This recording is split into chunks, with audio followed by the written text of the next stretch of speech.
Ya, suara saya terdengar? Terdengar nggak? Dengar Dit. Ya, terdengar ya. Baik, berdoa agama dan kepercayaan masing-masing. Sebelum kita mulai pertemuan pada malam hari ini, berdoa dimulai.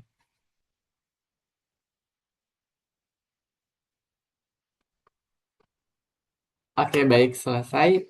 Mari kita lanjutkan untuk materinya. Materinya insya Allah akan saya gabungkan jadi dua ya.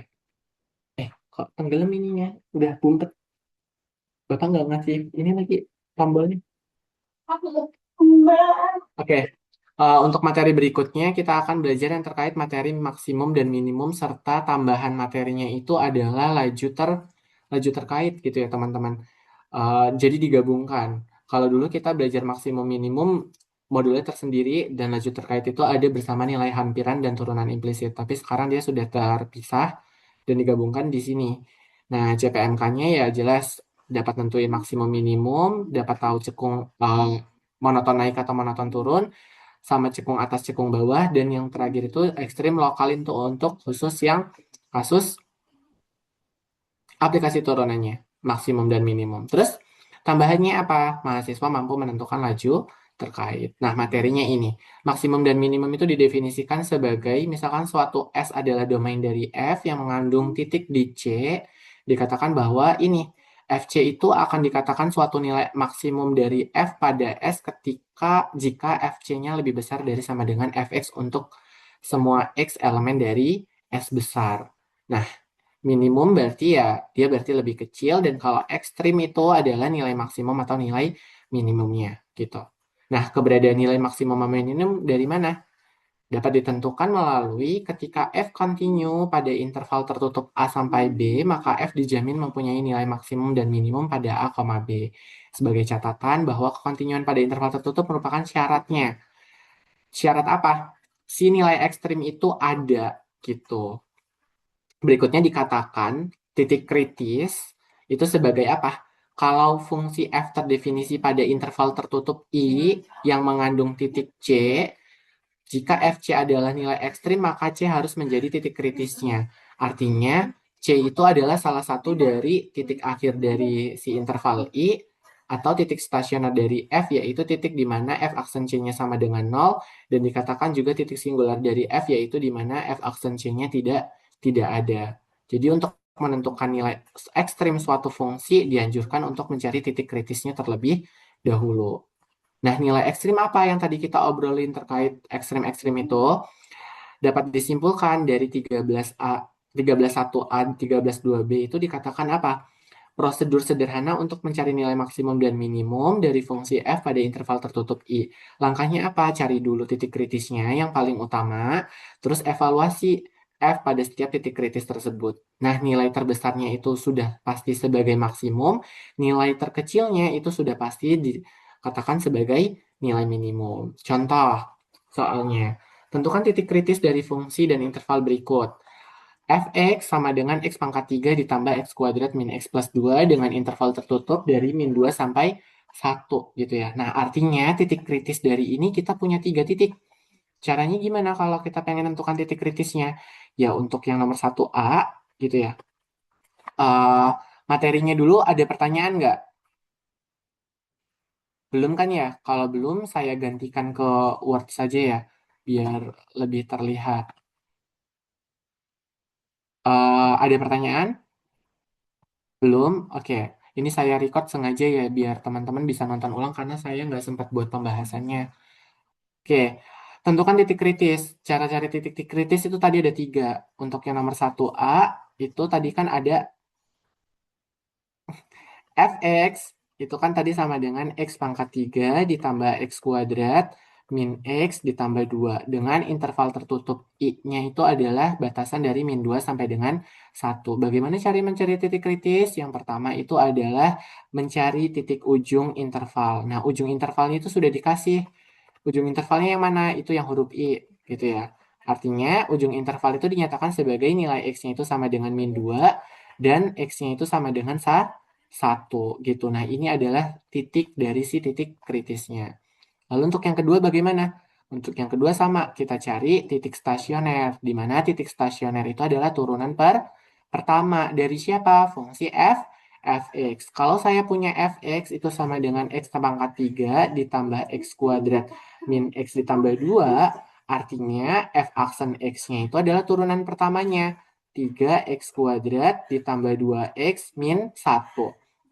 Nah, ini harus sama dengan 0 jika dan hanya jika dia sama dengan 0 gitu ya. Berarti ini harus kita sama dengan kan 0. Berarti jika dan hanya jika apa? Jika dan hanya jika apa? Difaktorkan 3x kuadrat ditambah 2x min 1. Berarti 3x dikalikan dengan apa? X plus 1 gitu ya. Berarti di sininya 3x min atau plus? Min 1.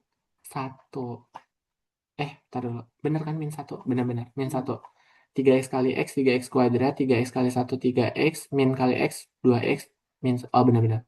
Nah, berarti kan ini sama dengan 0 gitu ya. Artinya kita punya nilainya 3x min 1 atau x tambah 1-nya itu yang sama dengan 0 gitu kan. Artinya nilai x-nya sama dengan 1/3. Kalau yang ini nilai x-nya sama dengan negatif 1 gitu ya. Nah, ini juga termasuk ke dalam titik titik kritis biasanya. Kalau titik stasionernya ada, titik singularnya itu tidak ada. Jadi titik singular itu dinyatakan sebagai apa? Titik singularnya ya jelas tidak ada. Karena kalau ditanyain alasannya apa? Karena nilai f aksennya itu selalu ada nilainya. Selalu ada nilainya. Dari mana? Dari interval tertutup min 2 sampai 1 gitu. Jadi dia selalu terdefinisi ada gitu nilainya. Makanya dia dikatakan sebagai titik singularnya dapat dikatakan tidak ada. Kesimpulannya dapat diambil apa? Berarti kita punya titik kritis banyak nih. Ada yang kembar kan? Ada yang kembar nggak? Nggak ya. Berarti kita punya titik kritisnya. Titik kritisnya itu adalah ada apa aja di situ? Min 2, min 1, 1/3 sama 1. Nah, ini semua titik kritisnya gitu. Jelas? Bisa dipahamin? Oke, kalau cari nilai maksimum sama minimum gimana?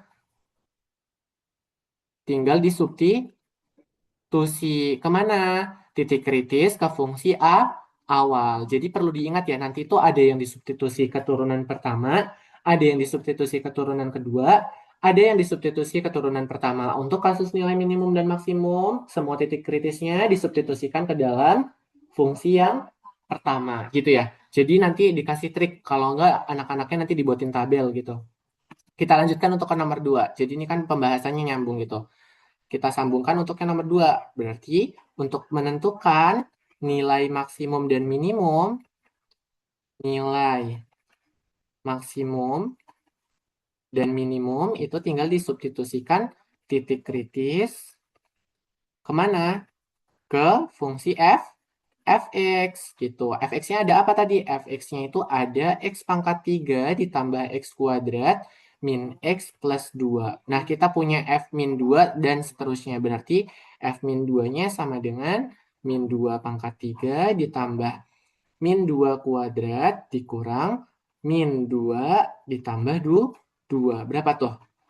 Min 2 pangkat 3 min 8 ditambah 4 min 4 ditambah 2 min 2 ditambah 2, 0. Gitu kan ya? Oke, berarti kalau F min 1 pangkat 3, ntar belum tak enter ini. Bisa nggak ya? Duh,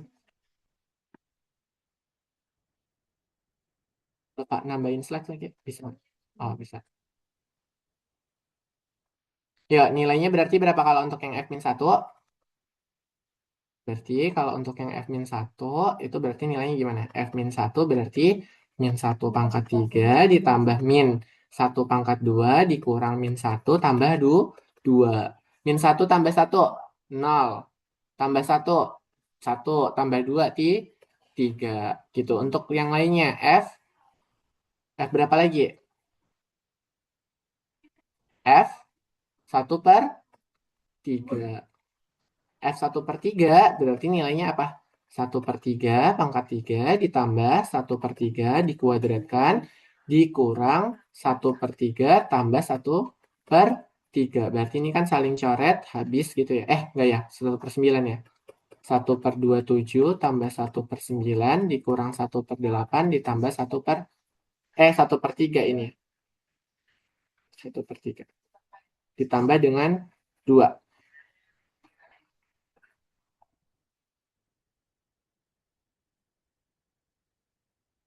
Ditambah dengan 2. Nah, tinggal di ini aja nih nanti nilainya. 27 semua kan ya. 1, 3, 9. Berapa tuh? 27 bagi 1 kali 2. 54. Nah, nanti ini dihitung lah hasilnya berapa. Kan tinggal nyari angkanya doang. Nyari angkanya doang. Oke. Berikutnya. F1. F1-nya apa berarti? 1 pangkat 3 ditambah 1 kuadrat dikurang 1 tambah 2. Berarti hasilnya 1 tambah 1 kurang 1 tambah 2. Habis sisanya adalah 3. Nah, berarti kan kita akan punya nilai minimum dan maksimum gitu ya. Nilai minimumnya itu adalah sudah pasti 0. Kalau yang ini sudah pasti positif gitu ya. Positif berapanya. Ini dihitung pakai kalkulator bisa. Nah, artinya kita punya kesimpulan. Nilai apa? Maksimumnya adalah di 3. Ketika kapan? Ketika X-nya sama dengan -1 dan ketika X-nya sama dengan 1. Terus nilai minimumnya kapan? Minimumnya adalah 0 ketika kapan? Ketika X-nya sama dengan -2. Gitu ya. Karena tadi ketika -2 nilainya adalah 0. Seperti itu. Bisa dipahami?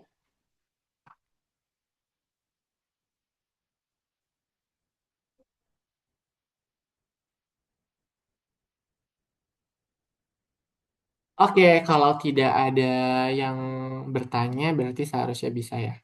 Nah, itu untuk materinya. Perlu ada tambahan materi lagi yang terkait minimum dan maksimum.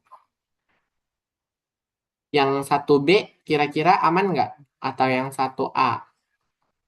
Yang 1B saya tunjukkan nilai titik kritisnya saja ya. Oke.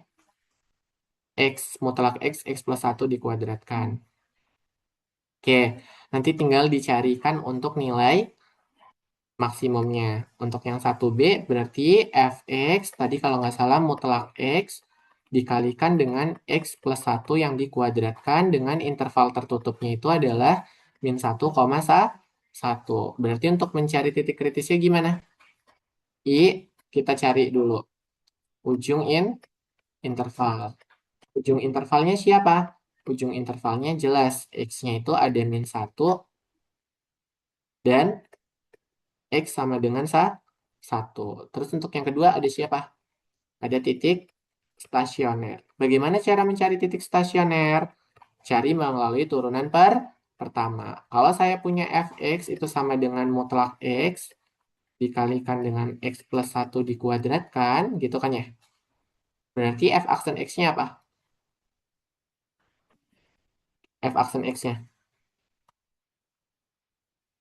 Ya, f aksen x-nya apa ya?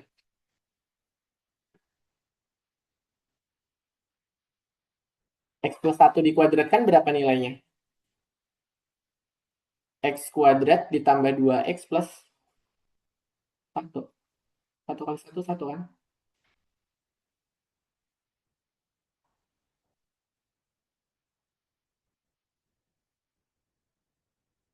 X plus 1 dikuadratkan. Benar.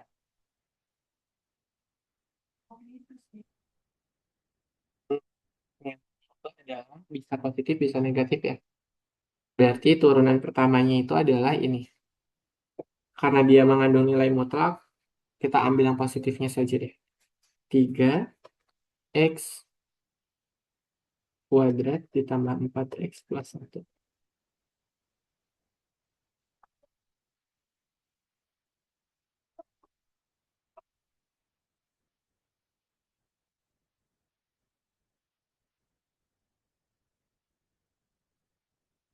Bentuk f aksen x-nya itu dapat dibentuk karena dia perkalian gimana? Pakai Watson V ya?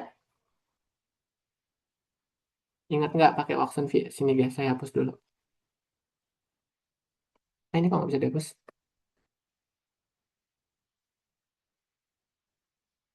Pakai Watson V ya. Ini kan fx, berarti f aksen x-nya itu sama dengan u aksen v ditambah uv aksen. U aksen mutlak dari x turunannya apa? Ddx dari mutlak x itu akan ekivalen dengan, oh iya, lupa. Kita belajar nilai mutlak ya sebelumnya. Biar nilai mutlaknya hilang, diapakan? Nilai mutlak, kalau ditransformasikan itu nilai mutlak dari x itu bisa jadi akar dari x kuadrat. Itu sama nilainya. Nah, kan plus minus juga kan x kuadrat itu. Akar dari x kuadrat. Nah, berarti untuk diturunkannya, kalau saya punya U-nya itu adalah ini, berarti U aksennya apa? U aksen dari akar x kuadrat. 1/2 akar dari x kuadrat. Gitu kan ya. Terus dikalikan dengan turunan dalamnya itu adalah 2x. Berarti U aksennya itu adalah 2x per 2 akar x kuadrat. Caret-caret kan ya. Berarti sisanya apa? Sisanya 1, bisa nggak? Oh, hmm, 2x.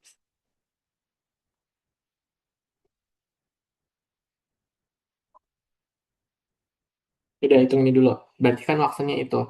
Kalau saya punya V sama dengan x+1 dikuadratkan, berarti V aksennya sama dengan 2 kali x+1, turunan dalamnya 1 kan. Berarti hasilnya tetap ya, 2 kali x+1. Oke, berarti U aksennya itu adalah itu 2x per 2 akar x kuadrat dikalikan V. V-nya itu adalah x+1 dikuadratkan ditambah U-nya adalah mutlak x, dikalikan dengan V aksen.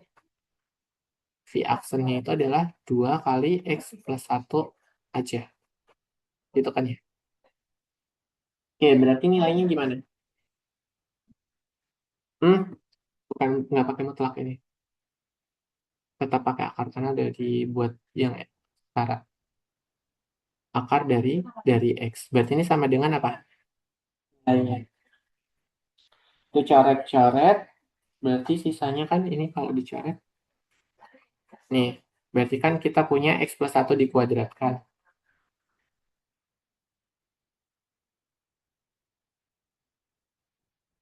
Nah, ini nanti hasilnya itu adalah 3x pangkat 3 ditambah 4x kuadrat ditambah x per mutlak dari x gitu ya.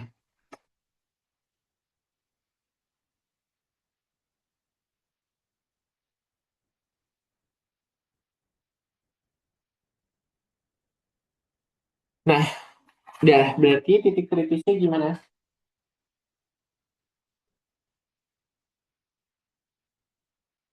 Titik kritisnya kita punya berarti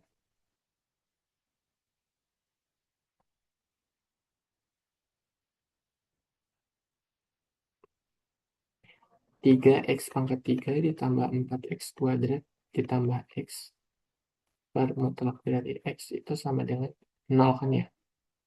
F aksen x itu kan sama dengan ini. Panas banget di sini kok.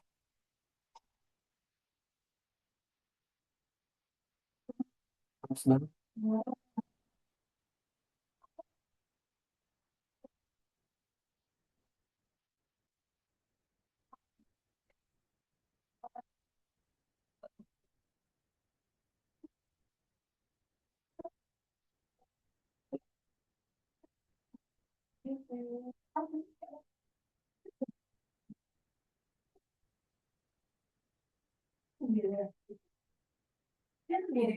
Berarti ini nilainya gimana?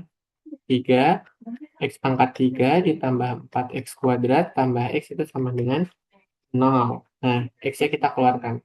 Berarti X dikalikan 3X kuadrat ditambah 4X tambah 1 sama dengan 0. Berarti kita punya nilai X-nya itu apa? X yang pertama itu bisa jadi 0 gitu kan ya. Untuk yang kedua, itu adalah yang faktornya. 3X kali X plus 1 tambah X plus 1. Bentar, kita turunin ke bawah.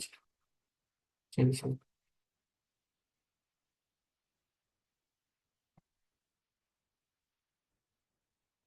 Panas banget. Berarti ini X-nya yang pertama sama dengan 0. Terus si 3X kuadrat tambah 4X tambah 1 kan itu sama dengan 0. Nah, ini kita faktorkan. Faktornya berarti 3X kali X plus 1 ditambah X plus 1 sama dengan 0. Nah, berarti kita punya apa?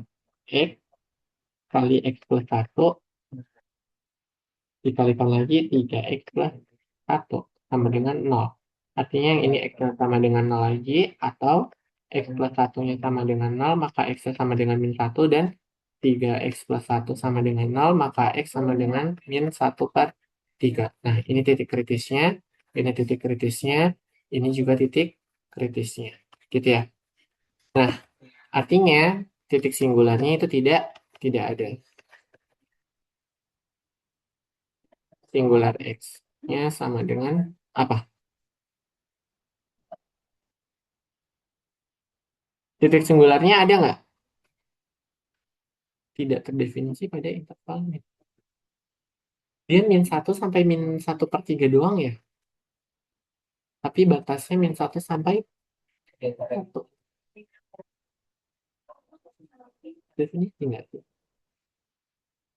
Ya, terdefinisi ya berarti. Deh, berarti ini tidak ada.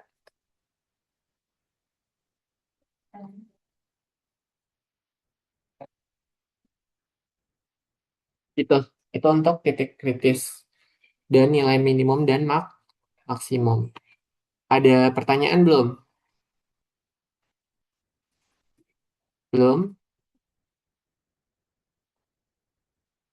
Oke, kalau belum, oke kita lanjutkan dulu. Masuk ke kemonotonan dan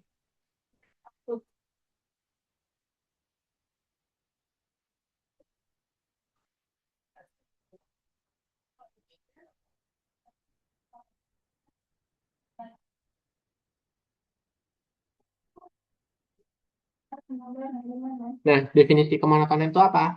Kalau F-nya terdefinisi pada interval terbuka, tertutup, atau tidak satupun, F itu dikatakan naik, gitu ya, tandanya gini, pada interval I apabila untuk setiap pasangan bilangan X1 dan X2 di I, dengan X1-nya itu kecil dari F2, X2 berlaku Fx1 kecil dari Fx2. Nah, kalau monoton turun biasanya kayak gini, dan dikatakan monoton murni pada I jika F naik atau turun pada interval tertutup I-nya, gitu ya. Itu baru monoton murni. Nah, kemonotonan nih. Ini definisi kemonotonan lainnya. Oh, ini ternyata bentuk lain. Sama ini, antara yang ini dengan yang ini. Oke, terus teorema kemonotonan gimana? Kalau turunan pertamanya positif, jadi fokusnya ini kalau kemonotonan.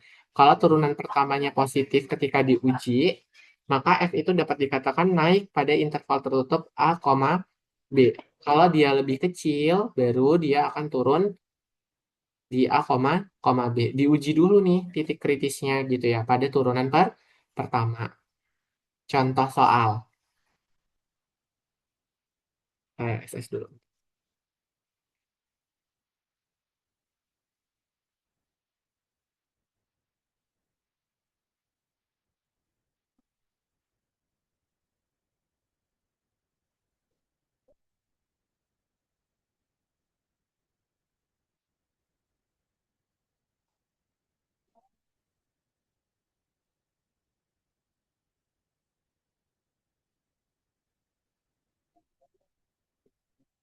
Nah, ini soalnya. Udah muncul kan ya? Nah, di situ ditanyakannya apa? Ditanyakannya kemonotonan dari si fungsi fx. Caranya tadi itu apa? Cek turunan pertama gitu. Nanti kita tinggal diuji titiknya gitu ya. Cara ngujinya kayak gimana? Coba yuk kita kerjakan. Nah, di sini untuk yang 3A gitu ya. Untuk kasus 3A kita sama cari titik turunan pertamanya dulu gitu ya. Fx itu kan diberikan untuk kepencet. Untuk 3A itu berarti kan saya punya fx itu sama dengan 4x pangkat 3 dikurang 4x plus 1 gitu ya. Nah, ini berarti kita bisa cari turunan pertamanya. F aksen x-nya itu sama dengan 12x kuadrat dikurang 4 gitu ya. Nah, ini kan harus kita faktorkan ya. 4 dengan 12 berarti 4 yang kita keluarkan itu berarti 3x kuadrat dikurang 1 itu sama dengan 0 gitu kan ya. Artinya apa? 4 kali 3x kuadrat, kita kan berarti punya titik pemisah 2 ya. Berarti kan yang ini udah pasti nggak mungkin, berarti kita punya 3x kuadrat min 1 itu sama dengan 0 gitu ya. Artinya 3x kuadrat itu sama dengan 1 dan x kuadrat itu sama dengan 1/3. Maka x itu adalah akar dari 1/3. Maka x itu hasilnya adalah plus minus 1/akar dari 3 gitu ya. Nah, kita punya kedua titik nih berarti.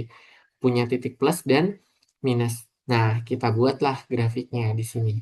Grafiknya seperti ini. Saya punya titik min 1/akar 3 dan punya titik 1/akar 3. Nah, diuji di sini. Diuji titiknya. Diuji titiknya kemana? Ada yang tahu nggak? Ngujinya kemana?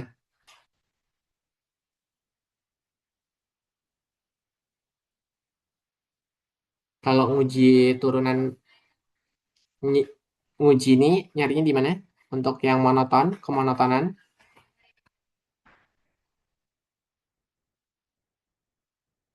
Isna, ingat nggak?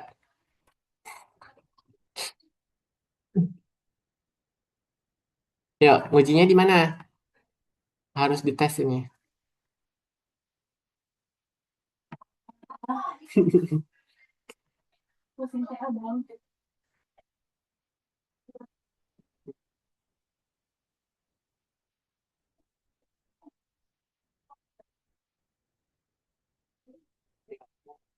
Diujinya di turunan pertama. Ya sih, harus sih.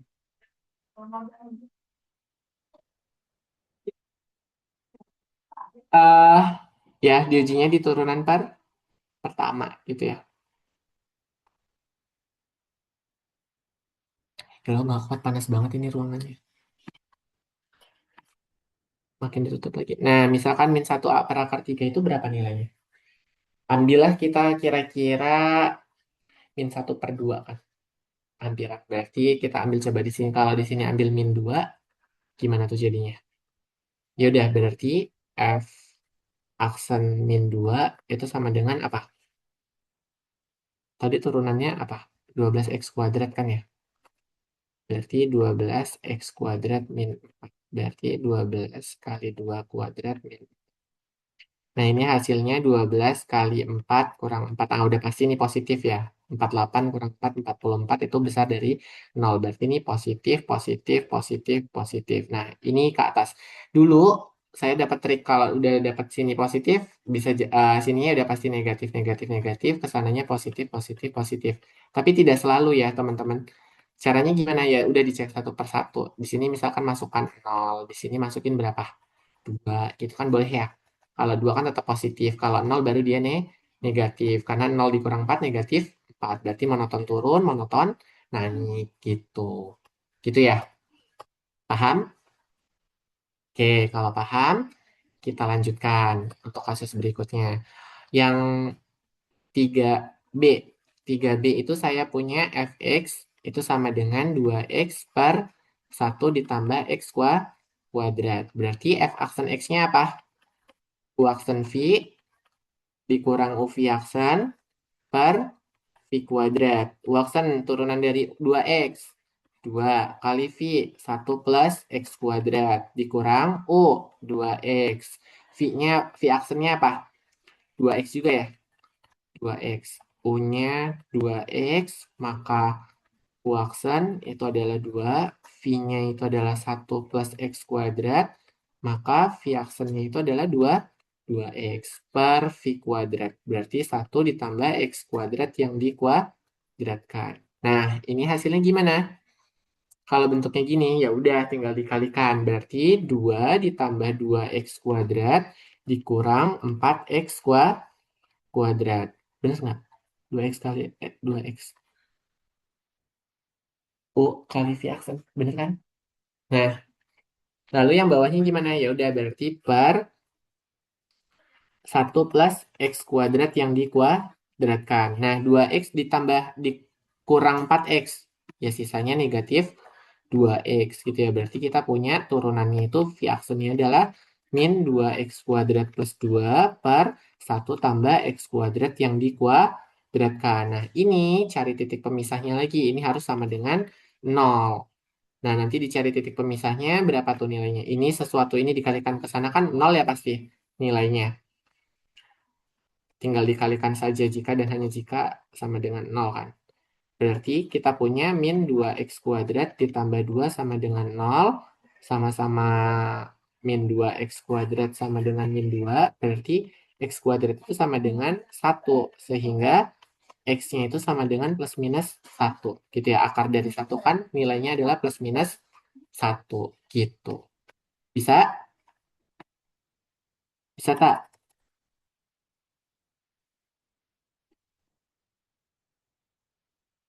Aman ya? Nah, dapat tuh titiknya. Satu, satu, satu sama min satu. Berarti kita buat intervalnya. Intervalnya gini. Di sini ada min satu, di sini ada satu. Uji lagi. Di sini akan ada min 2, di sini ada 0, di sini ada 2. Uji kemana?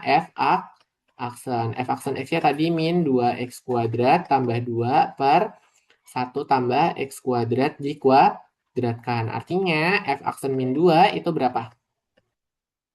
Min 2 kali min 2 dikuadratkan tambah 2 per 1 tambah min 2 dikuadratkan dikuadratkan gitu ya.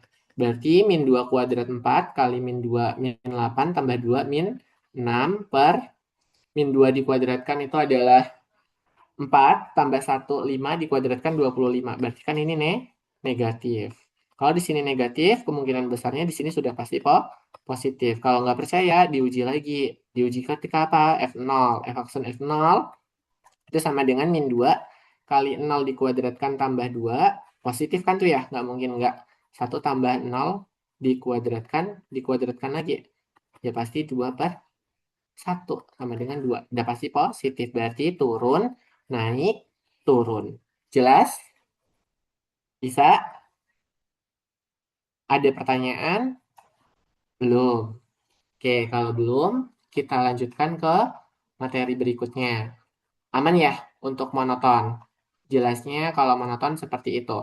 Ini ada C sama D, teman-teman bisa coba. Ini mah gampang nih kalau untuk yang nomor C. Yang C ini kan berarti F aksen X-nya itu sama dengan apa?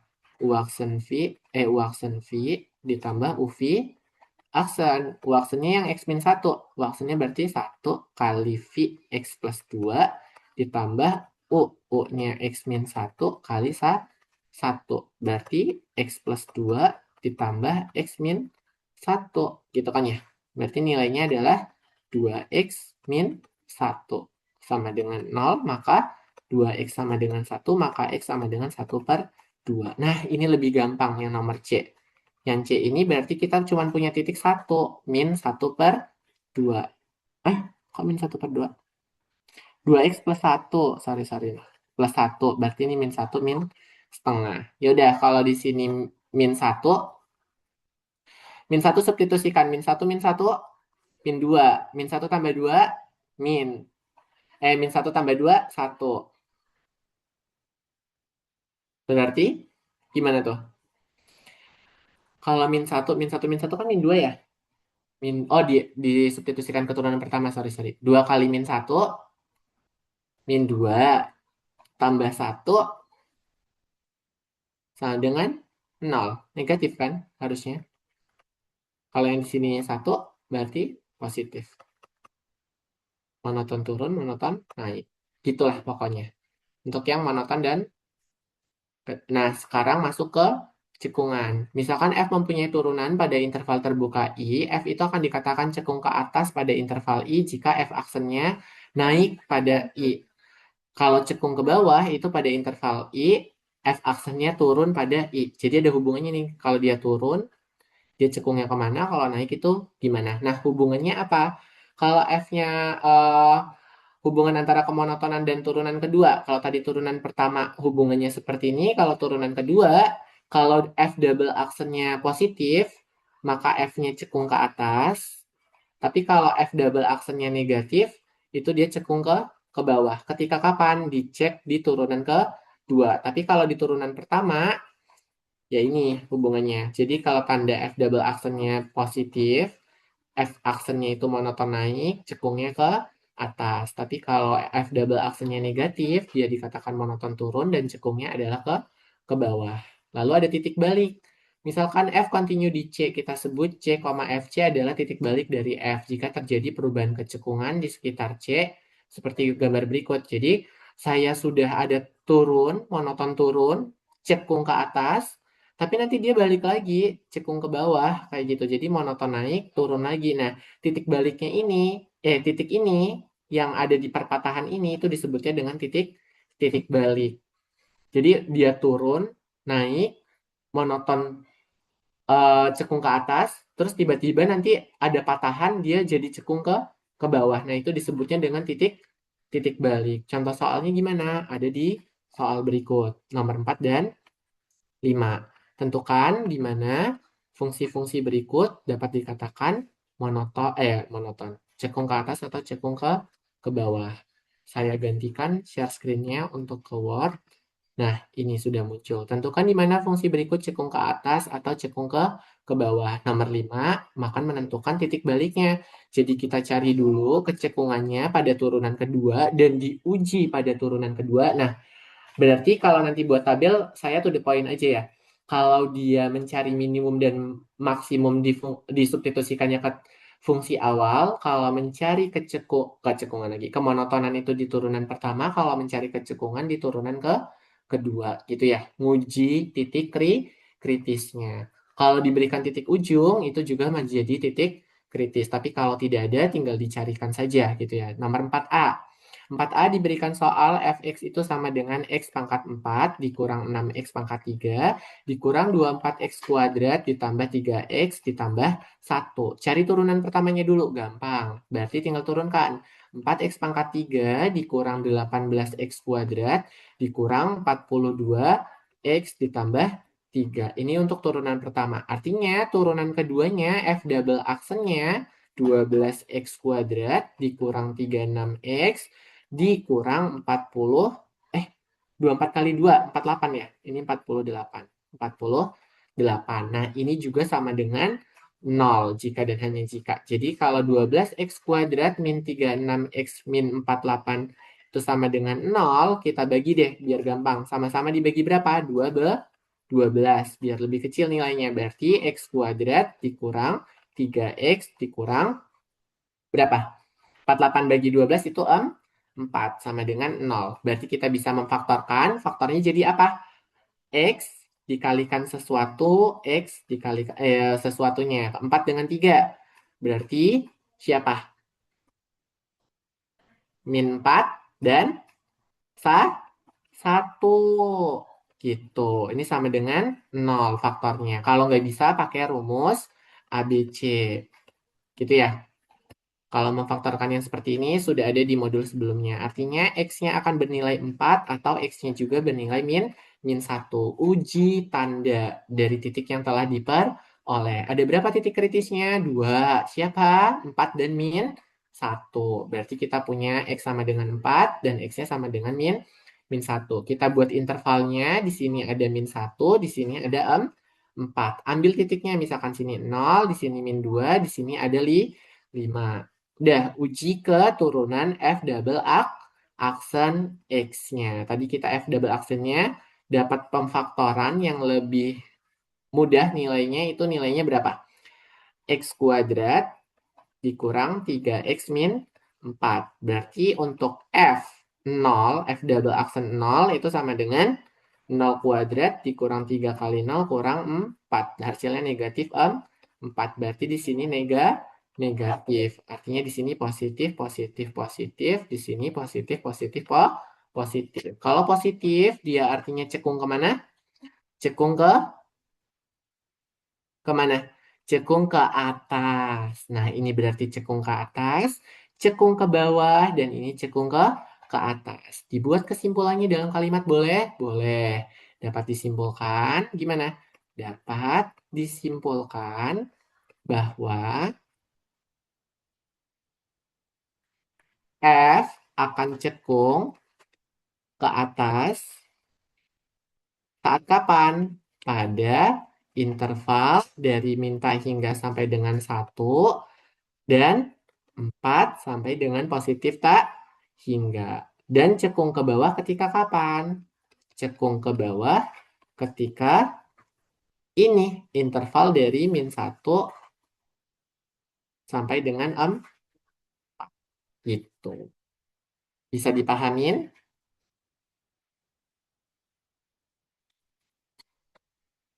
Oke, artinya jelas titik baliknya kita lihat nih. Dia cekung ke bawah tiba-tiba tekung ke atas. Di mana nih?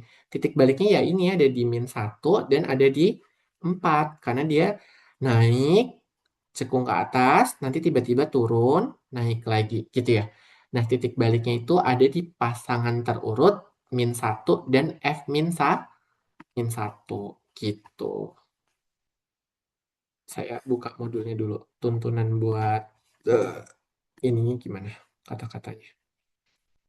Oh, titik balik di modul 6 ya. Titik balik kemonotonan kecekungan. Ini dia titik balik itu contohnya kayak ini. Pada kasus, tadi kan kita punya ya. Pada kasus, jelek banget. Pada kasus fx itu sama dengan apa? Soalnya tadi. Ya Allah, ngebul. Panas banget. Fx sama dengan x pangkat 4 dikurang 6x pangkat 3 dikurang 24x kuadrat ditambah 3x plus 1 gitu ya. Nah, berarti untuk mencari titik baliknya itu kita punya dua kasus kan ya. Karena tadi kita punya titiknya 2 gitu. Ya Allah.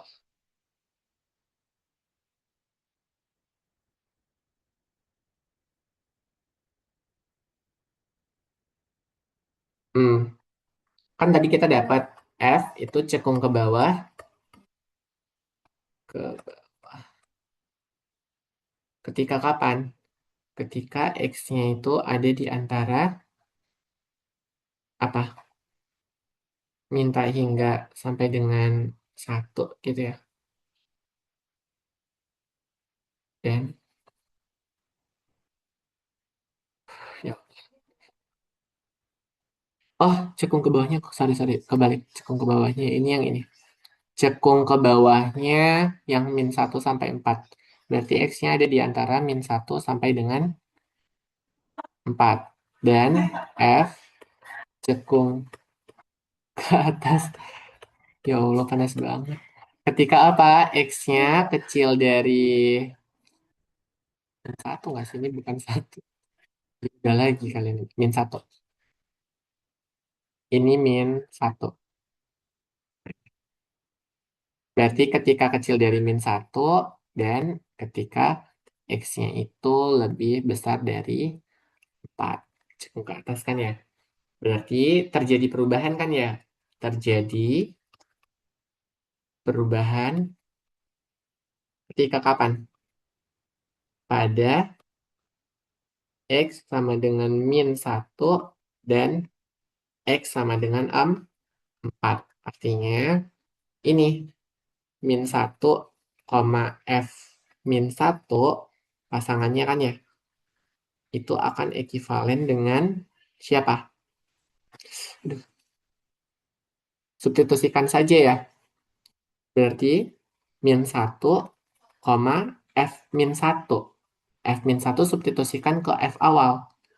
Berarti kalau F min 1-nya itu adalah min 1 pangkat 4 dikurang 6 kali min 1 pangkat 3 dikurang 24 kali min 1 dikuadratkan tambah 3 kali min 1 tambah 1. Berapa tuh? Min 1 pangkat 4. 1. Min 6 kali min 1. 6. 6 tambah 4. 6 tambah 1. 7. Min 1 kuadrat. Positif. 7 kurang 24. 7 kurang 24 berapa? Minus 17. Min 17. Min 3. Min 20. Berarti min 9. Min 19. Gitu. Itu untuk titik balik. Untuk yang keduanya berarti 4, F 4. Nah, itu substitusikan nanti nilainya berapa? 4, berapa itu merupakan titik balik gitu ya. Titik baliknya. Itu untuk titik titik balik. Ada pertanyaan? Belum? Oke, kalau belum, kita lanjutkan dulu untuk materinya. Masih ada yang namanya ekstrim, ekstrim lokal. Yang nomor 4 gimana caranya? Kira-kira bisa nggak 4B?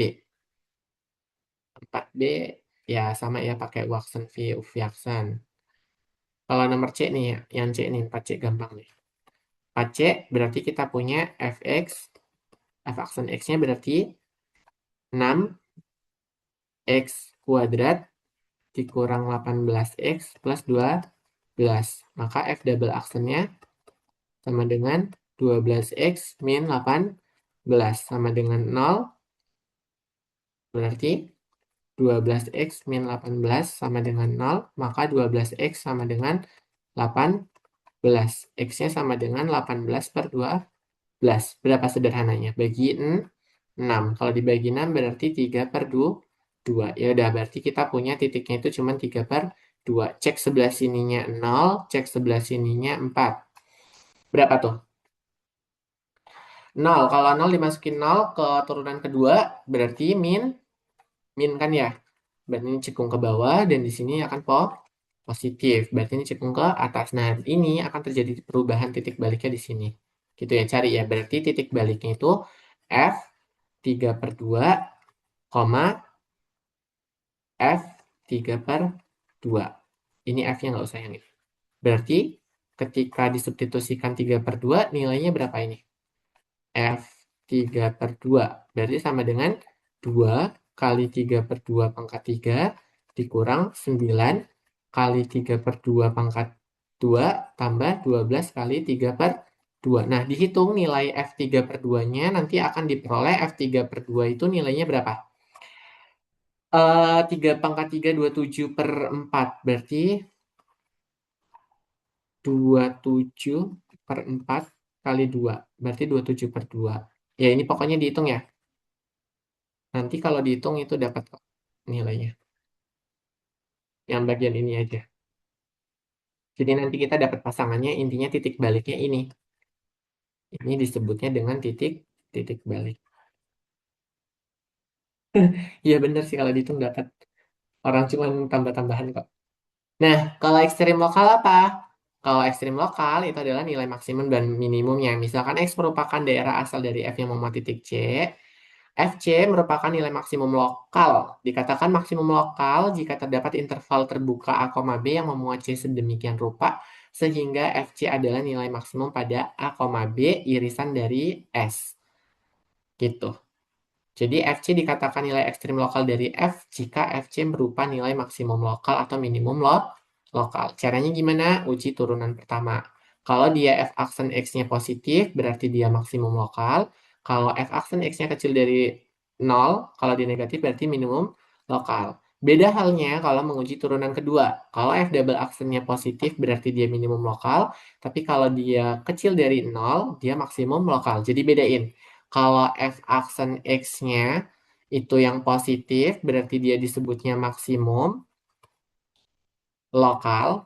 Tapi kalau F aksen X-nya itu F double aksen C-nya itu besar dari 0, itu dia jadi minimum lokal. Jadi ekstrim lokal ini ada dua uji, bisa uji turunan pertama dan uji turunan kedua. Hasilnya beda. Nah, nanti tinggal dicari aja maunya pakai turunan pertama atau turunan kedua gitu ya. Ini untuk yang soal nomor 6. Jika memungkinkan, lanjutan nomor 7-nya menggunakan uji turunan kedua untuk menentukan ekstrim lokal pada soal-soal yang diberikan gitu ya. Nah, itu udah sekalian banyak ya.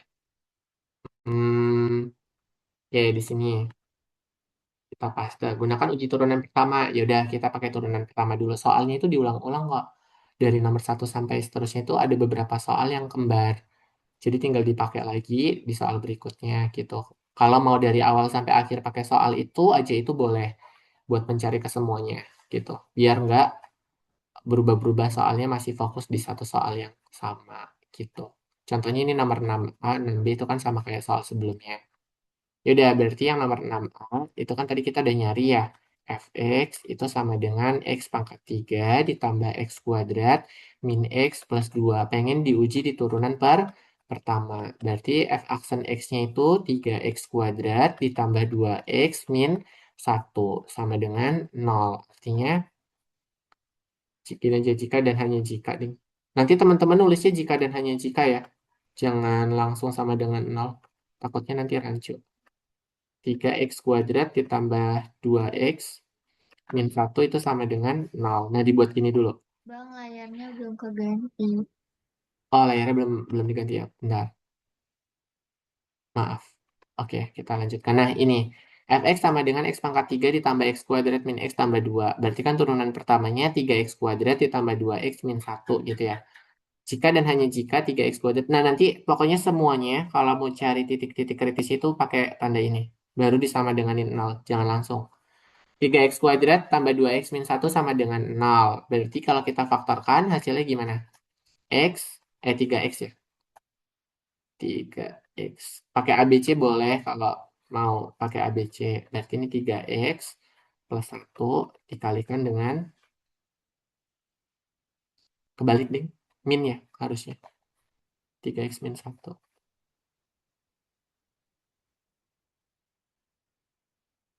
3x min 1. Kayak tadi lah. Ini kan soalnya sama. X plus 1 sama dengan 0. Maka 3x min 1 sama dengan 0. Atau x plus 1-nya yang sama dengan 0. Artinya x-nya sama dengan 1/3. Yang ini x-nya sama dengan min 1. Dah dapat tuh. Baru diuji. Diuji berarti kita punya min 1 sama 1/3. Nah, udah tuh. Kalau diujikan tadi kita dapat ya. Di soal sebelumnya udah pernah dapat kan? Di soal nomor berapa ya tadi itu? 3x kuadrat, x kuadrat. Ini kan di apa tuh nilai maksimum minimum? Belum ding yang di ini. Yaudah, kalau dimasukin 0 berapa? Dimasukin min 2. Berarti min 2 disubstitusikan aja ke turunan pertama. Min 2 dikuadratkan, f aksen min 2 sama dengan 3 kali min 2 dikuadratkan ditambah 2 kali min 2 min 1. Berarti 3 kali 4 tambah min 4 min 1 sama dengan 12 tambah min 4 min 1 min 5. Berarti kan positif ya. Berarti ini positif positif, berarti di sini negatif negatif, di sini positif positif positif. Monotonnya udah pasti naik, turun, naik gitu kan ya. Itu untuk kemonotonannya dan sekarang kita uji uji dulu. Untuk x-nya sama dengan min 1 itu akan ngasih apa? Memberikan minimum lokal. Kenapa kok dikatakan maksimum lokal? Karena perpindahan tanda positif ke negatif. Gitu ya. Nah, sebaliknya untuk x sama dengan 1/3 itu baru memberikan nilai minimum lokal. Iya, Cok. Karena jendelanya pernah udah dibuka loh. Karena perpindahan tanda negatif ke positif. Nah, sedemikian deh caranya untuk mencarinya. 12 tambah min 5 berarti 7. Gitu. Untuk kasus ekstrim, ekstrim lokal. Kalau uji turunan kedua gimana? Tinggal dilanjutkan berarti uji turunan keduanya. Berarti untuk uji turunan kedua, uji turunan kedua ya disubstitusikannya juga ke turunan kedua kalau di ekstrem lokal. Berarti f aksen x-nya tadi kan kita dapat 3x kuadrat ditambah 2x min 1. Berarti f double aksennya itu sama dengan 6x plus 2. Jika 6x plus 2-nya itu sama dengan 0, maka 6x sama dengan 2, dan x-nya akan diperoleh nilainya itu adalah apa? 2 per 6. X-nya sama dengan 1/3. Gitu kan ya? Nah, kita akan punya titiknya ini. Nah, kalau untuk sebenarnya kalau uji turunan kedua tinggal pakai yang ini juga boleh sih. Pakai data yang awal. Min 1 dan sepertiga yang ini. Itu juga boleh. Coba dicek keturunan kedua. Berarti untuk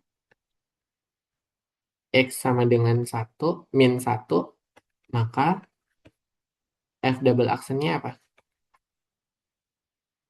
Sama dengan 6 kali min 1 ditambah dengan 2. Berarti min 4 itu kecil dari 0, dan F double aksen dari 1/3 itu sama dengan 6 kali 1/3 ditambah 2. Berarti nilainya 6/3 itu positif kan ya?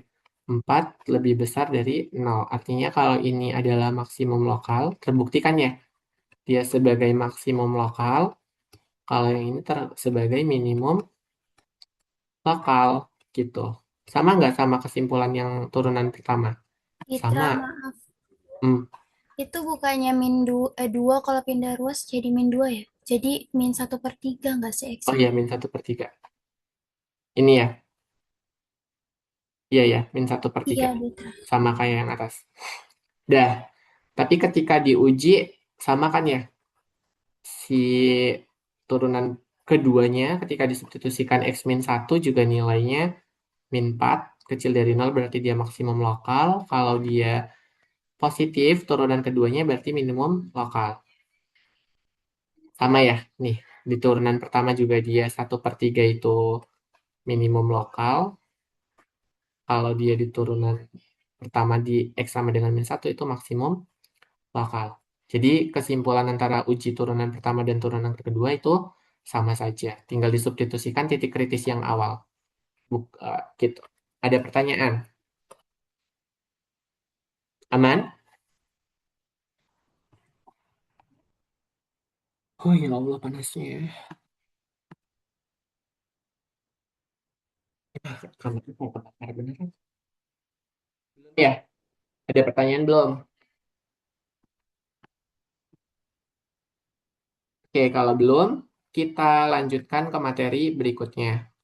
Materi berikutnya itu adalah terkait. Laju terkait ada caranya. Strategi penyelesaian laju terkait itu ada 6. Yang pertama itu pasti kita menggambar ya dari permasalahan yang ada. Kalau nggak digambar, ya kita biasanya bingung gitu ya. Informasi yang didapat apa aja kalau cuma dideskripsikan. Terus yang kedua, tuliskan informasi numerik dari soal dengan variabel-variabel yang telah dipilih. Lalu berikutnya tuliskan apa saja yang ditanyakan, tuliskan sebuah persamaan yang mengaitkan, lalu turunkan persamaan, lalu interpretasikan jawaban yang diperoleh sesuai konteks soal. Nah, soalnya kayak gimana? Ini ada soal.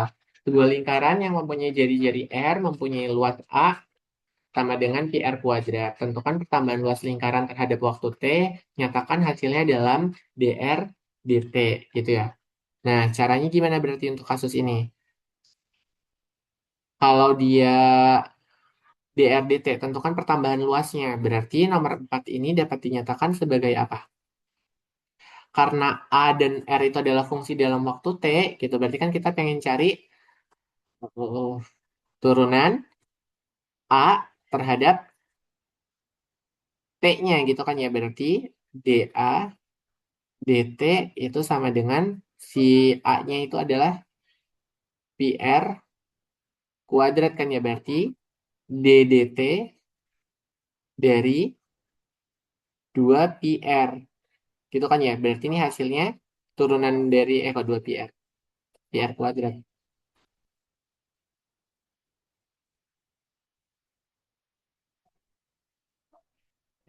Dirasa aja nih. DDT dari siapa? DDT dari PR kuadrat. Berarti karena kita menurunkan R terhadap T, ya udah berarti turunannya karena Pi itu konstan berarti 2PR DR DT. Ini adalah pertambahan luas. Kalau yang nomor 5 gimana? Sebuah kubus dengan panjang rusuk X mempunyai volume X-nya sama dengan volumenya sama dengan X pangkat 3. Tentukan pertambahan volume kubus terhadap waktu hasilnya dalam dx dt gitu ya. Berarti kalau V-nya dalam waktu itu berarti dv dt itu sama dengan ddt dari V-nya itu adalah X pangkat 3. Nah, turunan pertamanya itu berarti 3 X kuadrat dx dt gitu. Gampang ya? Karena memang masih soal awalan. Dah. Nah, yang ini. Volume sebuah kubus membesar dengan laju 10 cm kubik. Saya salin aja deh. Karena ini agak panjang.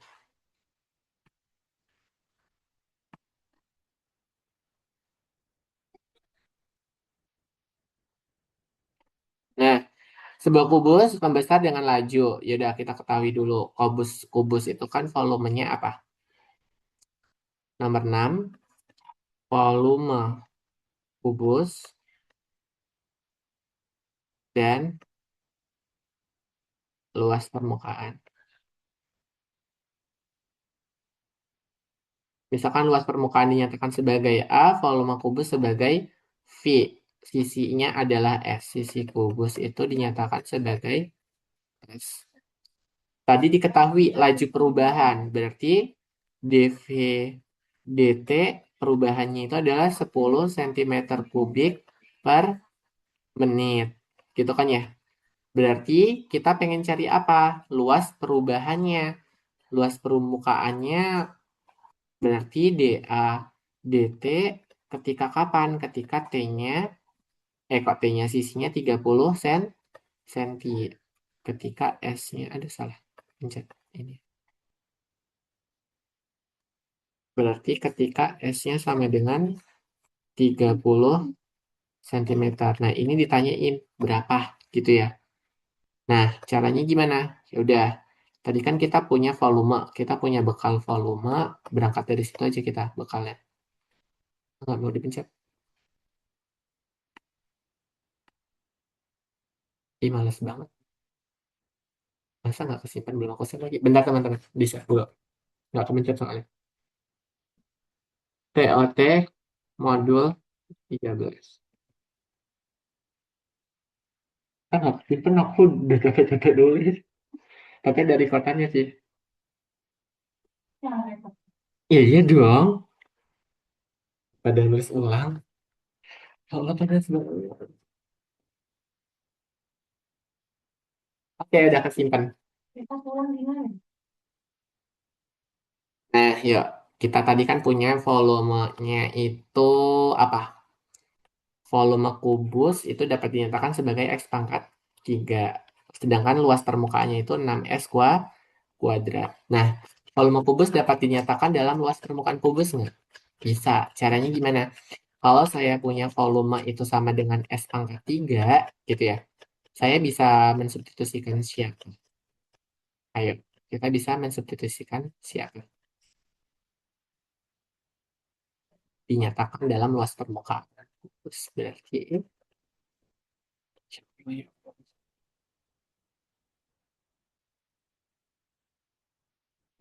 siapa ini? Oh, nggak ada.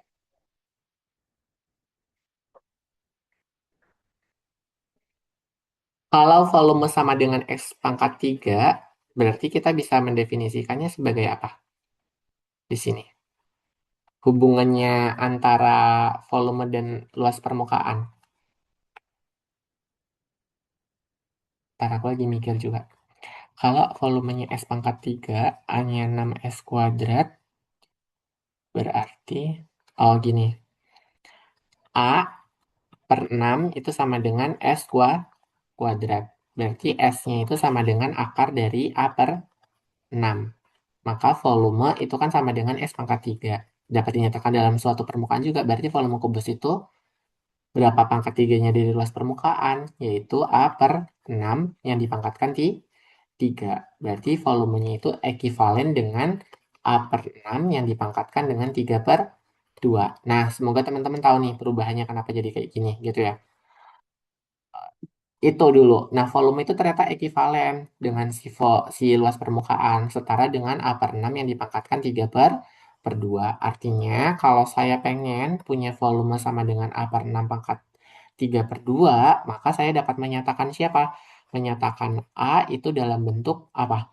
6 V pangkat 2 per 3. Gimana sih caranya? Tinggal dihapus aja. V-nya saya pangkatkan 2 per 3. Ini A per 6-nya juga saya pangkatkan 3 per 2, dipangkatkan lagi berapa? Pangkatkan lagi 2 per, ini kan 3 per 2, 2 per 3. Coret-coret, coret-coret. Nah, hasilnya kan nanti A per 6. Maka kita memperoleh A-nya ini. Nah, dari A ini berarti kita ingin mencari perubahannya. Maka D, DT itu sama dengan DT dari 6V pangkat 2 per 3. Nah, diturunkan terhadap V, berarti turunannya itu 6 kali 2 per 3, V pangkat 2 per 3 dikurangin 1 dV dt. Gitu ya. Berarti apa? 6 bagi 3 itu 2, 2 kali 2 berarti 4V pangkat min 1 per 3 dV dt. Nah, pangkat min berarti bisa kita ubah sebagai positif. 4 per V pangkat 1 per 3 dV dt. Nah, udah kan? Kita tahu apa yang kita tahu? V pangkat 1 per 3 itu ekuivalen dengan siapa?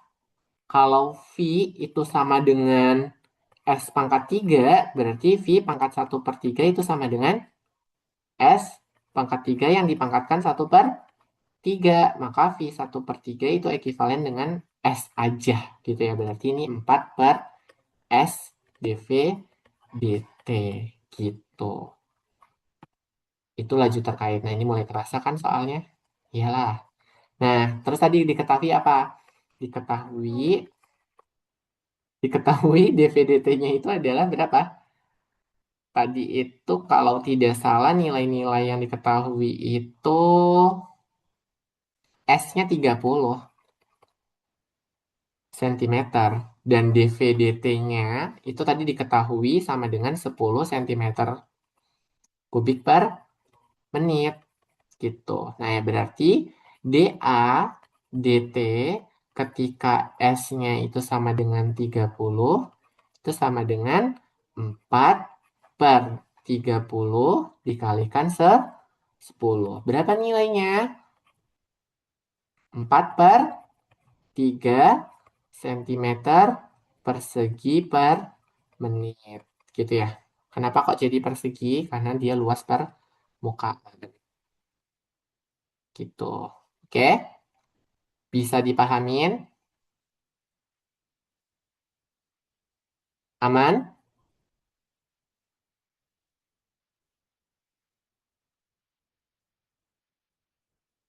Ada pertanyaan? Nggak ada yang gabung ternyata lagi orang-orang lagi pada sibuk hantunan. Turun nonton video aja lah udah. Iya, ini ada Dinda tapi ini. Ada Silvi, Najila Wulan, Jovi, Jo, Rida.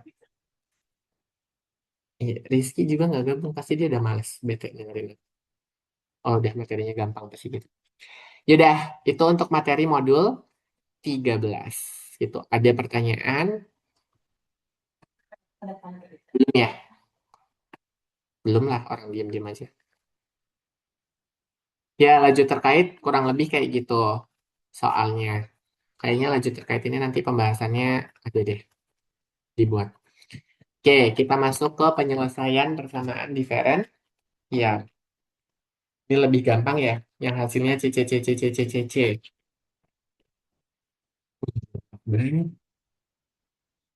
Oke, teman-teman masih kuat nggak? Nanya. Inisial di Masih ya, karena materinya kan masih gampang. Heeh. Biar kita cepat selesai, semuanya cepat selesai, honornya juga cepat selesai. Aduh, ruangannya panas banget. Ya, kalau udah sampai modul 14 udah selesai. Iya, banyak yang nggak gabung karena di sebelahku ya teman-teman orangnya. Banyak sebelahku. Yuk, kita lanjutkan ke persamaan diferensial. Saya haus meminum dulu bentar. Minum habis ya berarti. Bentar ya, sampai 50.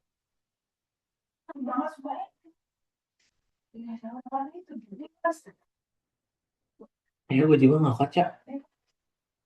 Kayaknya emang harus dikurangin orang-orang ya. Enggak loh. Udah yuk. Udah 50 belum? Aku yang ngomong terus.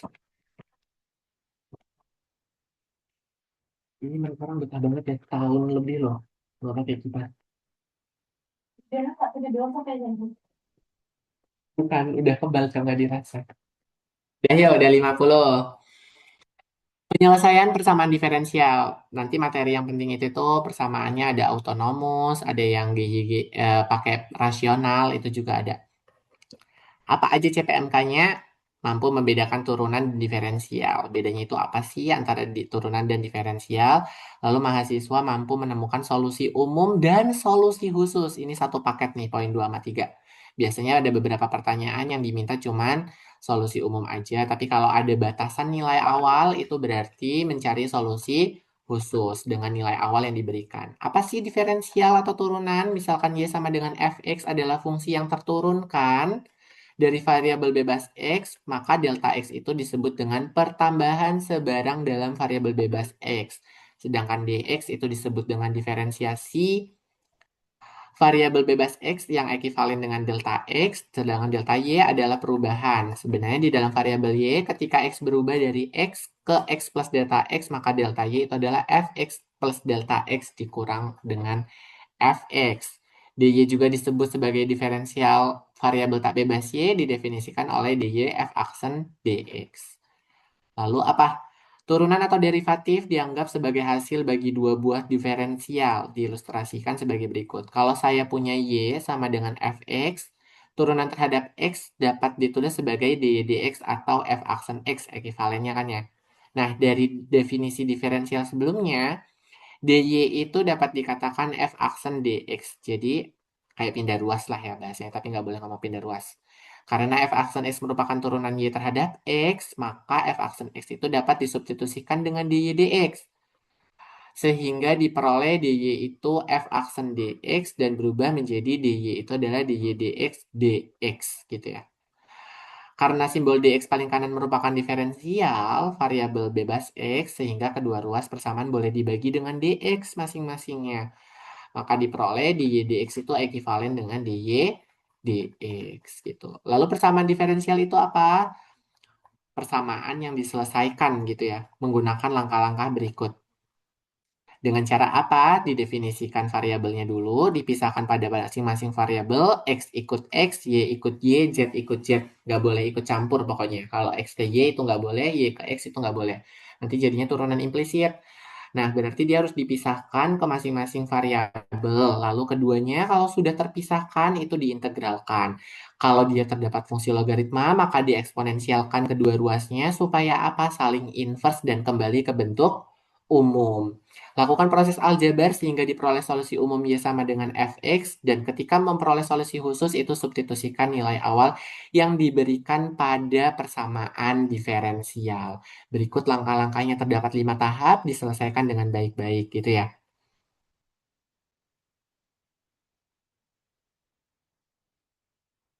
Oke, belum ada pertanyaan. Lalu ada persamaan diferensial autonomus. Persamaan diferensial autonomus itu memodelkan situasi biologis yang berbentuk dy dx itu sama dengan gy, di mana ruas kanan secara eksplisit tidak bergantung pada x. Jadi ini disebutnya dengan persamaan diferensial autonomus.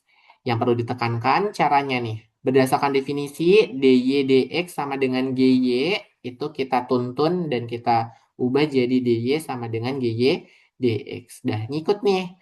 GY kita kasih ke variabel DY. Jadi pembagian karena di sini perkalian, maka kalau sudah bentuknya seperti ini, lalu kita integralkan.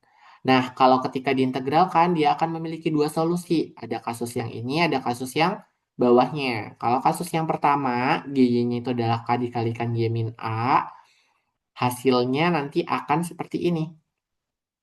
Y sama dengan CE KX plus A. Tapi kalau untuk yang kedua, hasilnya itu akan menjadi ini. Y sama dengan A min 1 per KX plus C. Gitu ya. Harusnya ada E-nya nggak? Oh, nggak ada ini. Gitu. Terus ada juga yang fx dikalikan dengan GY. Bentuknya seperti ini. Nah, kita lebih baik banyak-banyak latihan soal ya. Kalau persamaan diferensial ini harus banyak-banyak mencoba soal. Gitu. Oke, kita cobain soalnya satu per satu. Dengan demikian, persamaan diferensial itu intinya ya banyak-banyak nyobain soal. Kalau nggak mau nyobain soal ya wassalam gitu ya. Karena emang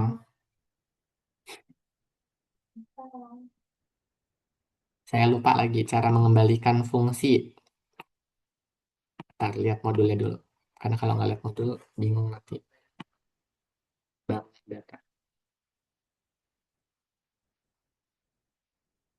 Bang datanya udah berubah ya sekarang.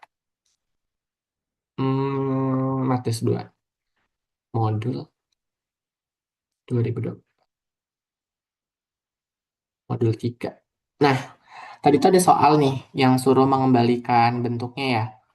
Tunjukkan persamaan. Nah, ini sebenarnya dicari turunannya aja nggak sih? Cara mengembalikan bentuk ini. Kita SS untuk persamaan diferensial. Kita balik ke ini. Selama ini nanti tetap di doc terus ya. Karena kan nggak butuh materinya udah selesai gitu ya. Jadi ntar saya screenshot kembali bentar kembali gitu. Mana ini kok nggak muncul? Ih, ke bawahnya aja. Kalau emang nggak mau. Nah, tunjukkan bahwa persamaan Y sama dengan 2 min CE pangkat min 3X per 3 itu adalah solusi umum dari PD 2 min 3Y.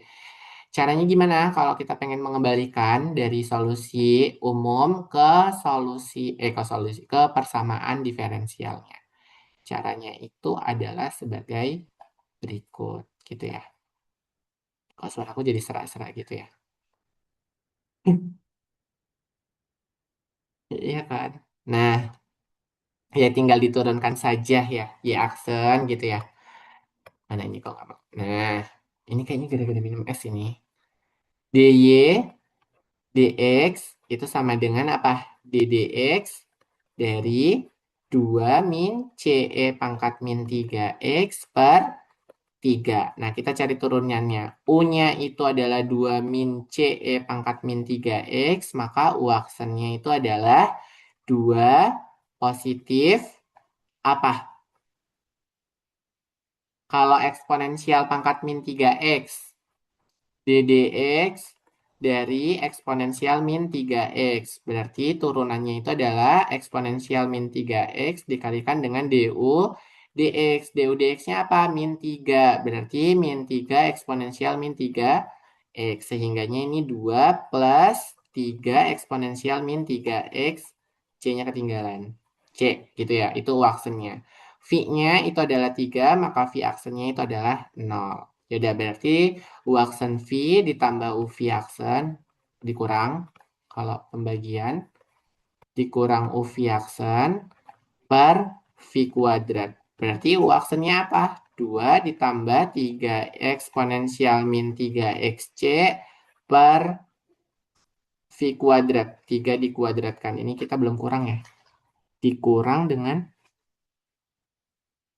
bentar. Bentar, ulang teman-teman.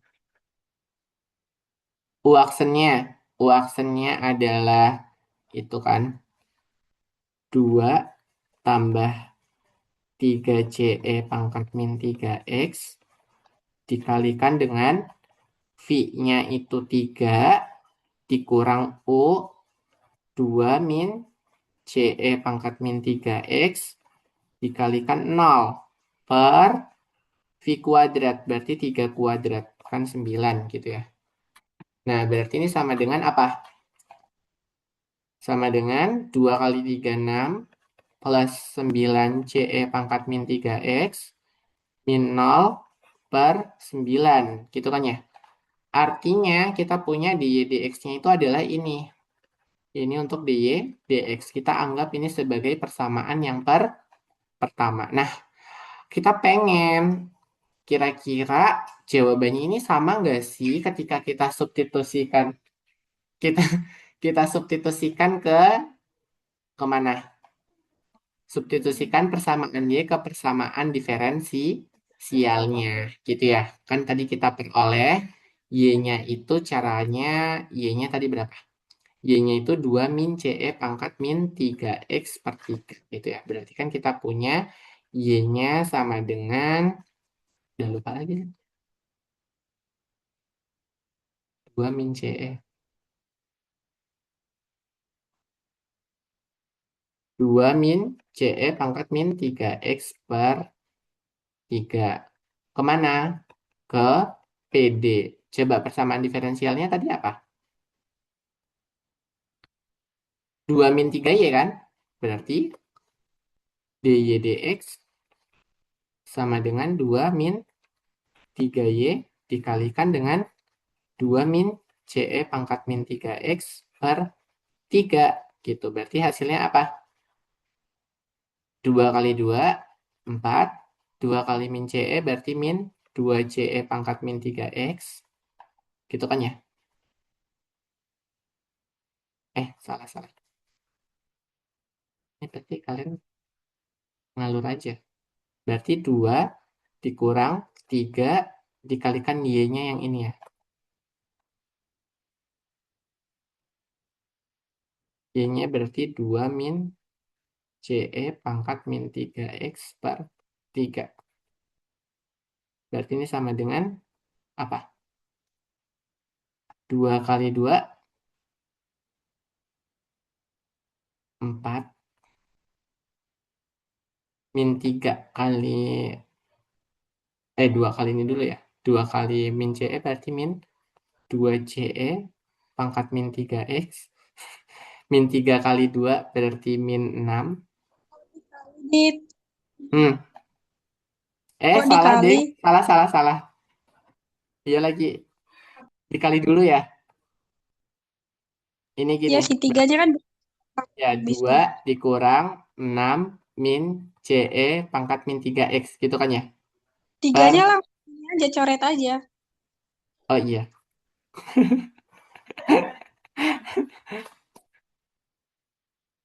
Karena aku pengen cepet selesai ya, ternyata belum. Apa tadi? Gimana? Tiganya coret. Berarti 2 min 2 kurang 2 tambah 2 C min CE pangkat min 3X. Gitu ya. tambah tambah CE. Tambah CE. Itu kan negatif kali negatif tuh. Hah, bentar. 2 min 3Y tambah CE yang mana? Itu loh, Dit, kan 2 kurang 2 kan si 2 kurang CE pangkat 3X itu kan dalam kurung. Itu Heeh. kan minus. 2, terus minus kali minus yang depan CE itu jadi positif. Gini, Jadi hasilnya gitu iya. kan. Ya, Berarti dia bukan solusinya ya. Bukan solusinya, karena hasil dari turunannya itu beda sama yang ini. Persamaan ini sama itu persamaannya beda. Gitu. Berarti dia bukan solusi. Kalau dilihat, kalau PD-nya gini, solusinya apa? DY per DX sama dengan 2 min 3Y. Coba kita cek. DY per DX sama dengan 2 min 3Y. Berarti kan DY 3Y-nya bener kan pengurangan?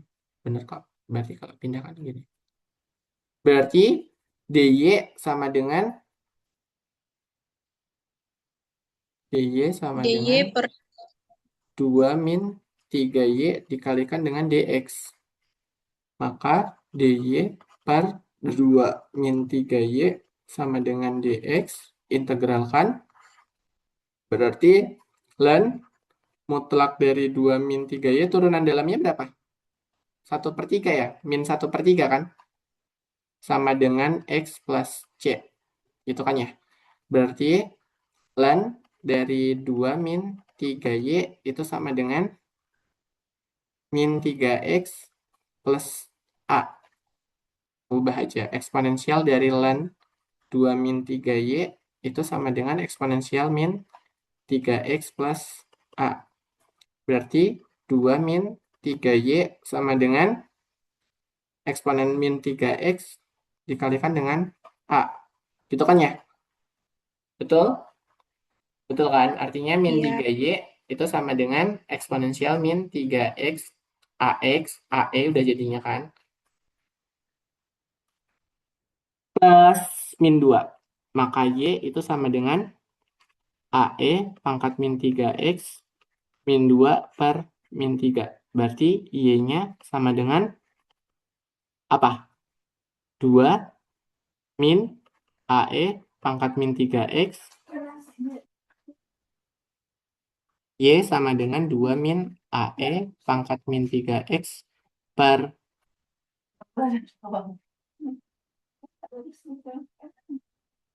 3. Ini negatifnya hilang. Salah. Gini. Negatifnya ada di depan. Y sama dengan negatif 2 min. Nah, gini ya. Jelas ya, berarti dia bukan solusi dari persamaan diferensialnya. Aman ya? Karena pas dicek cari manual juga dia bukan aman. persamaan. Oke, aman. Ini yang ngomong siapa? Helen atau Setia? Novita kamu diam aja. Oke, gitu dulu. Yang ini nih, solusi-solusi PD yang kayak gini mah satu soal aja. Sisanya banyakin yang ada solusi umum, solusi khususnya. Nih, ini kan gampang ya. Cuman satu variabel. Nih yang 2A, misalkan dy dx sama dengan min y. Maka dy itu sama dengan min y dx. Maka dy per min y itu sama dengan dx. Artinya kan integral dari 1 per y dy itu sama dengan integral dx. Berarti min ln mutlak dari y sama dengan x plus c. Gitu kan ya? Nah, udah berarti gimana tuh? Itu salah. Berarti eksponensial min ln y, jangan min. Minnya kita kalikan aja. Berarti ini min x plus c lagi. C itu kayak nggak berubah gitu loh. Nilai konstanta sebarang. Jadi ya gitu-gitu aja. Berarti mutlak y itu sama dengan eksponensial min x plus c.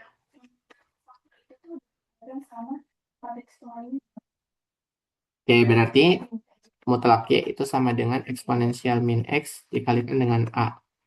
Berarti y sama dengan ae pangkat min x. Gitu kan ya? Aman lah ya. Oke, berikutnya ini yang soalnya agak panjang.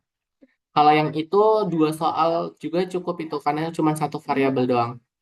Nggak terlalu ini. Biasanya itu di ujian CPMK-nya yang ada solusi khususnya. Ya Allah, panas. Kayak kebakar.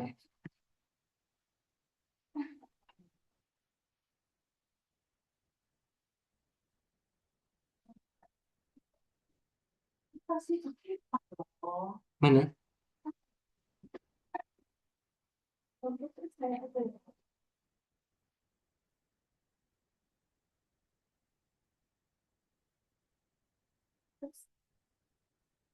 Bentar ya. Nah, nomor 3 baca dulu lah soalnya. Saya mendinginkan diri.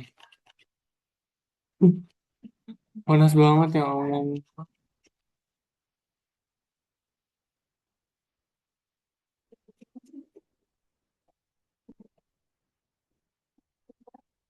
Materinya kan penyelesaian persamaan diferensial. Berarti dia diferensial. Ya Allah.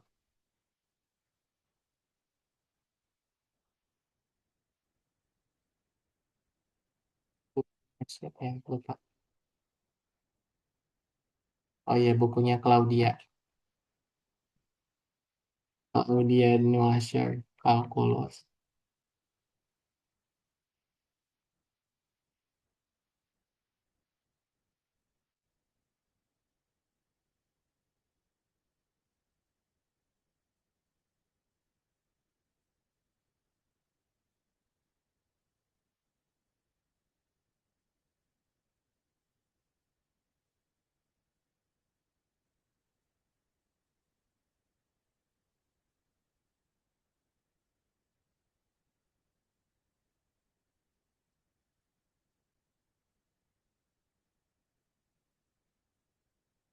Ya, kita lanjutkan ya.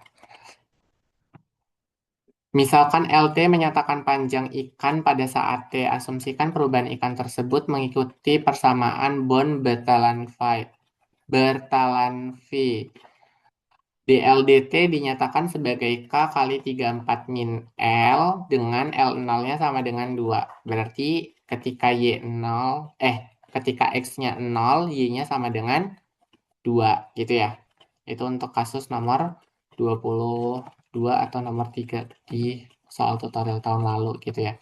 Berarti kan kita punya yang A-nya dulu tuh. Tentukan solusi PD. Ya udah kalau solusi PD berarti DLDT itu sama dengan K dikalikan 34 min L. Artinya DL itu sama dengan K dikalikan 34 min L DT. Berarti DL per 34 min L itu sama dengan K dt. Ya udah integralin integral 1/34 min L dl itu sama dengan integral K dt gitu kan ya. Ya berarti hasilnya gimana integralnya?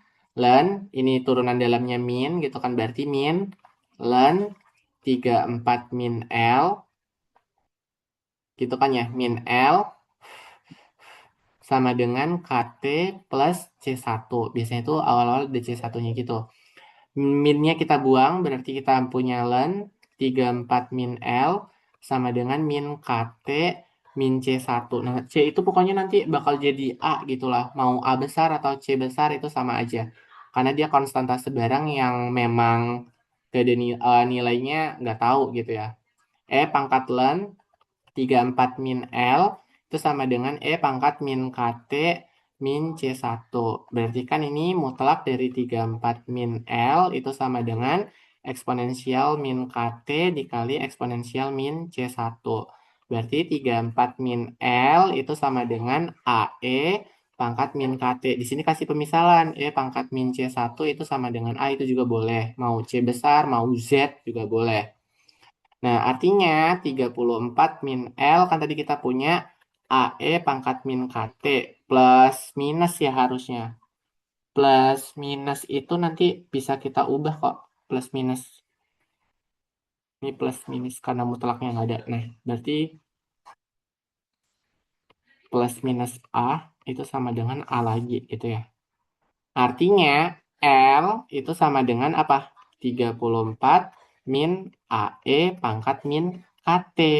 Maka L itu akan ekivalen dengan siapa?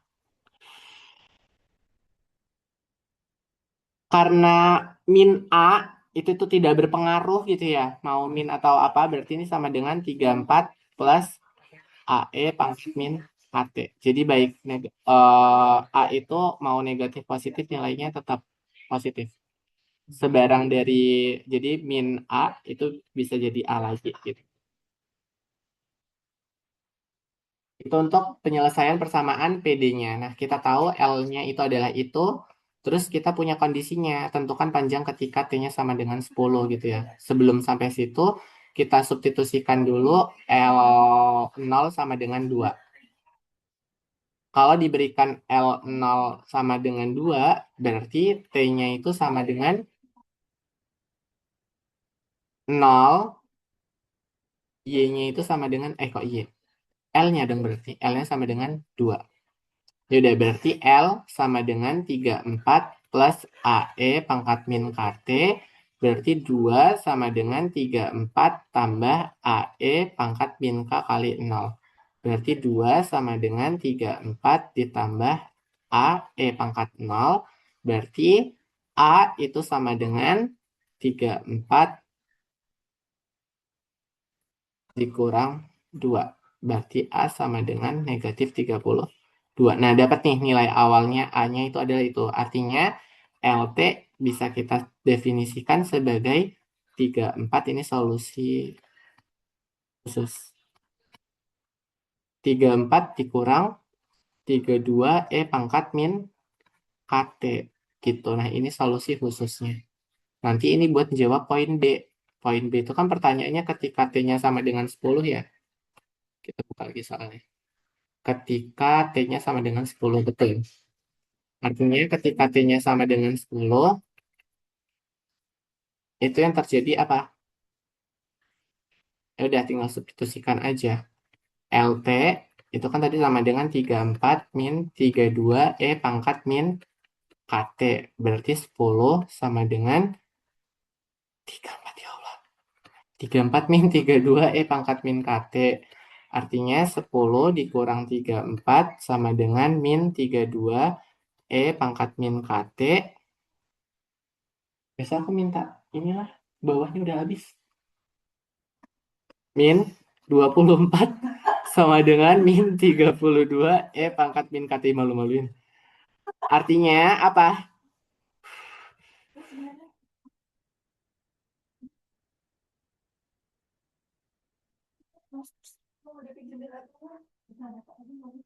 Iya buka aja sih biar ada udara.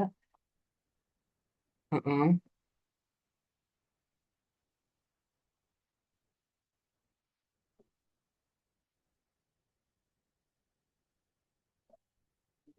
Oke, berarti ini kita punya min 24 per min 32 sama dengan pangkat min KT.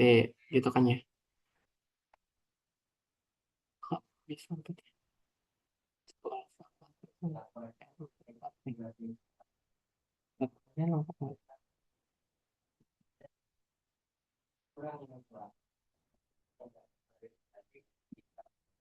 Terus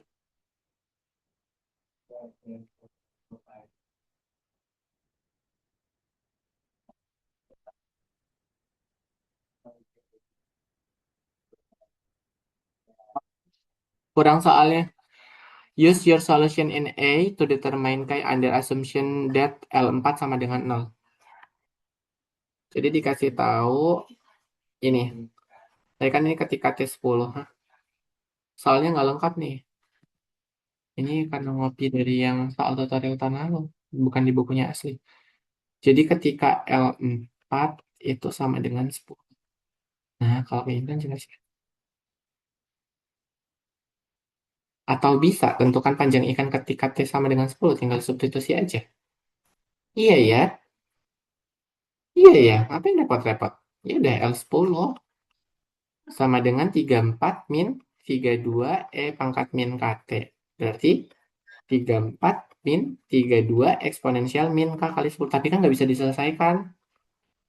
Berarti kan sama dengan 34 min 32 pangkat min 10K. Gitu doang. Iya dong, berarti benar yang L4 itu sama dengan 10. Baru ini bisa diselesain kalau kayak gini. Gitu. Udah, berarti kan dari kalau yang pertanyaannya ngikutin yang soal tutorial atau analogi nih jawabannya nggak bisa disederhanain lagi. Tapi kalau mau dirubah sesuai yang di buku ya jawabannya gini. Berarti kan K-nya itu T-nya ketika 4 kan. Gitu. Ketika 4 T-nya ya udah berarti min 24 min 32 itu adalah 0,75 sama dengan eksponensial min K kali 4. Berarti 0,75 itu nilainya adalah eksponensial min 4K. Ada eksponensial berarti kita len kan. Len dari 0,75 sama dengan len dari eksponensial min 4K. Nah, ini sesuai sifatnya berarti min 4K itu sama dengan min 0,29. Sehingga K sama dengan min 0,29 dibagi min 4. Berarti nilai K-nya itu sama dengan berapa? 0,007 gitu. Itu solusi yang B-nya. Solusi yang C. Jika ikan tersebut berumur sangat panjang, tentukan asimtotiknya.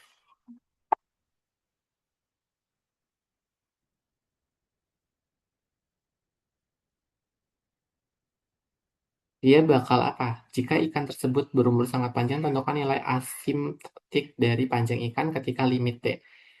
Dilimitin aja berarti ini yang C. Yang C berarti limit ketika T mendekati tak hingga untuk LT. LT-nya tadi itu kita dapat apa LT-nya? LT-nya itu 34 min 32 pangkat min KT. 34 min 32 pangkat min KT. Nah, sesuatu yang mendekati tak hingga pasti kan ini bernilai 0 ya. Karena bernilai 0 berarti kita cuma punya limit T mendekati tak hingga dari 34. Berarti ketika umurnya 34 aja, deh ini udah asimtotik. Asimtotik. Kayak ya udah panjangnya segitu nggak nambah lagi, itu udah mentok gitu. Bisa jadi antara mentok atau enggak meninggal ikannya. Itulah. Karena kan 34 meter. Iya, betul.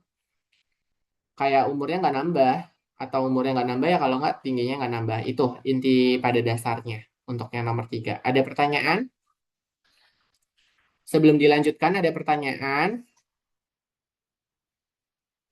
Belum? Oke, kalau belum kita lanjutkan dulu ke poin berikutnya. Ini ada beberapa soal yang saya jelaskan, satu atau dua itu cukup ya. Jam tadi 19.30 ya?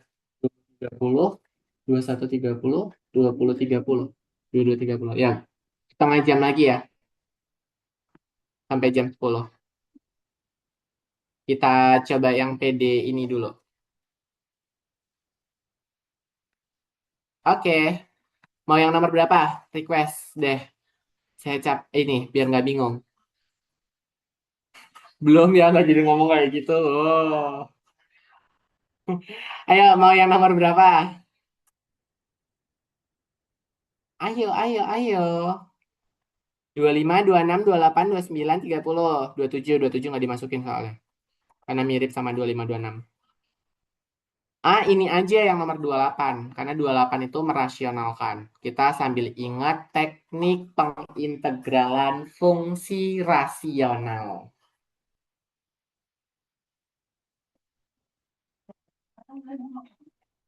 Oke. Ya, kita lanjutkan. Nomor 28. dy dx itu sama dengan Y-1 kali Y-2.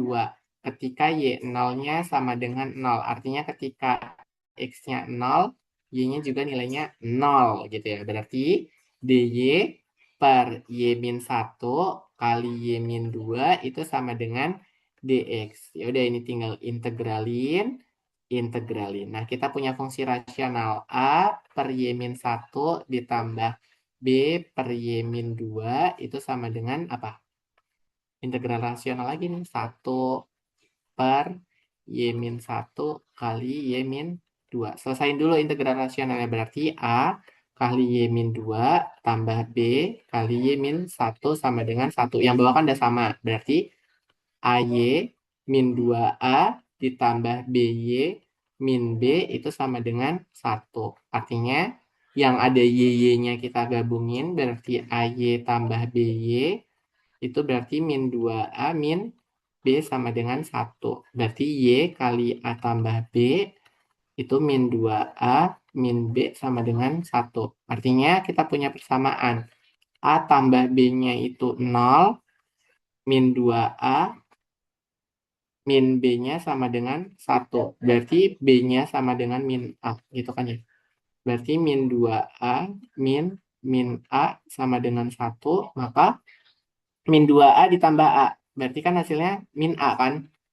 Sama dengan 1. Maka A sama dengan negatif 1. Berarti B-nya itu sama dengan min 1 min. Berarti B-nya itu sama dengan 1. Oke?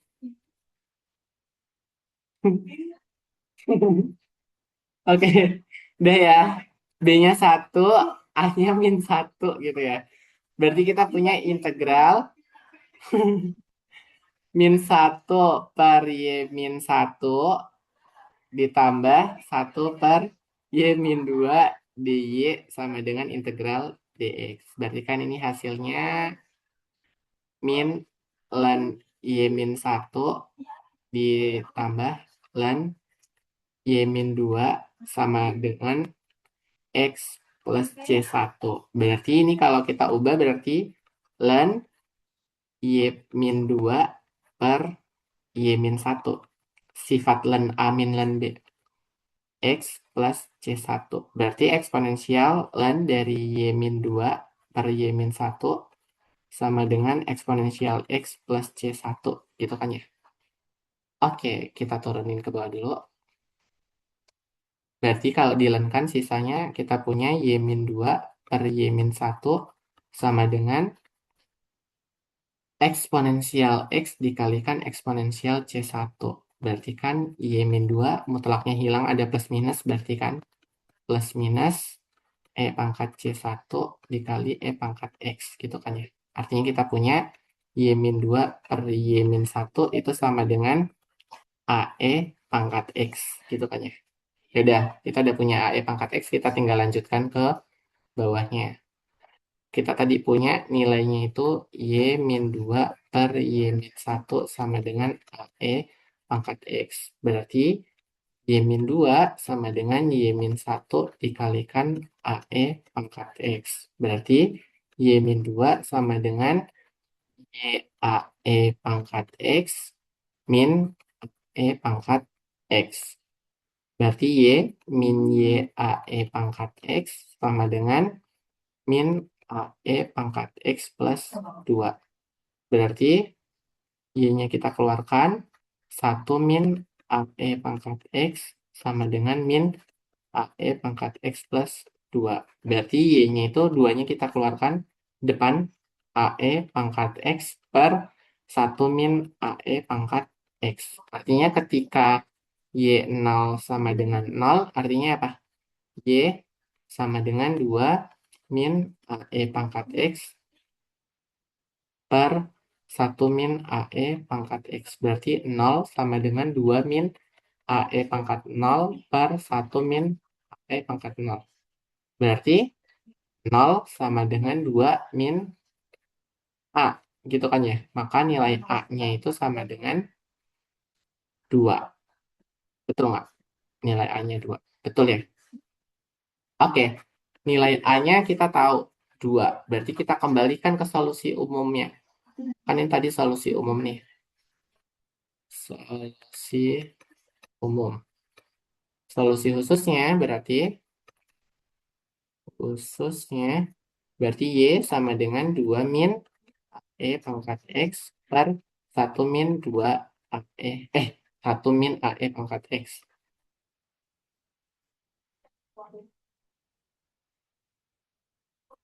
E pangkat X. Berarti substitusikan A-nya. 2 min 2 AE pangkat X per 1 min 2E pangkat X. A-nya udah nggak ada. A-nya kan disubstitusiin 2. Ini. Nah, ini adalah solusi khusus. Gitu. Mudahan. Satu soal lagi ya. Keren, keren. Satu soal lagi yuk. Masih kuat nggak? Yang mana ya? Yang mana ya?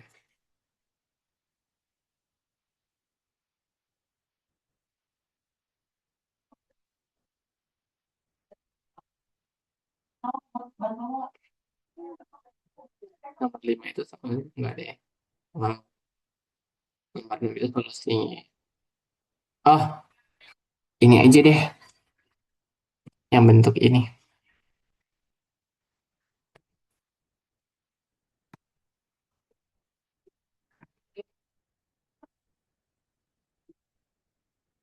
Nah, kita nyobain satu-satu dari setiap sectionnya. Mau yang mana kira-kira? Yang eksponensial kah? Boleh, biasanya eksponensial. Oh iya, yang barusan contoh soal dikerjain itu tuh sering keluar di ujian ya. Yang bentuknya Y-1 kali Y-2, entah X-1 atau angkanya berubah, tapi bentuk kayak gini tuh sering keluar. Karena dia nyarinya muter-muter gitu kan, pakai integral fungsi rasional. Jadi si CTMK integral fungsi rasional itu menyatu dengan persamaan diferensial, keluar soalnya. Kayak berimbang gitu. Di teknik pengintegralan yang difokuskannya itu parsial berulang sama parsial, yang integral rasionalnya kemana? Kok nggak diadain? Ada, tapi bergabung sama si persamaan diferensial. Biasanya tipe ujiannya seperti itu. Dukun ya, bukan memang memang itu CPMK-nya. Oke, kita cobain untuk yang soal 47. DY, DT itu sama dengan Y plus 1 eksponensial min T. Y0-nya 2. Berarti Y-nya 2, T-nya sama dengan 0. Gitu kan ya?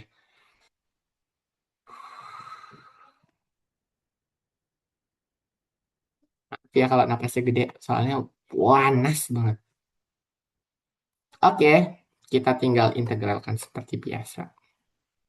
Integral dy, yang ada y-nya berarti y plus 1. Sama dengan integral eksponensial min t dt. Nah, ini berarti ln mutlak dari y plus 1 itu sama dengan min eksponensial min t plus c1 gitu kan ya. Maka ln dari y plus 1 itu sama dengan ini min e pangkat min t plus c1 eksponensial ln y plus 1 sama dengan eksponensial min e min t plus C1. Berarti dapatnya mutlak dari Y plus 1 sama dengan apa? Eksponensial min E min T dikali eksponensial C1 gitu kan ya. Nah, berarti kita tuh sederhanakan lagi. Kalau sederhanakan berarti Y plus 1 sama dengan plus minus E pangkat C1 dikali E pangkat min E pangkat min T. Sehingga Y plus 1 itu sama dengan AE pangkat min E min T. Gitu kan ya. Maka Y sama dengan AE pangkat min E min T min 1. Gitu ya. Kok bentuknya aneh? Iya, kebetulan soalnya memang kayak gitu. Ini adalah solusi umumnya. Kalau sudah diperoleh solusi umum, kita cari solusi khusus. Tadi solusi khusus diberikan soalnya berapa? Y0 sama dengan 2. Berarti kita turunkan di sini. Y0 itu sama dengan 2.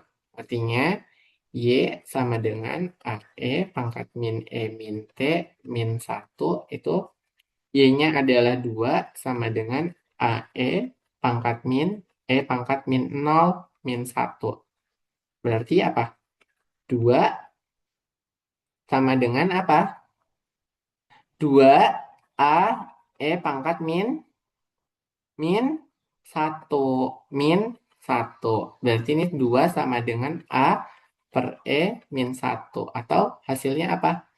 2E sama dengan A min 1. Gitu kan ya? Kok min 1?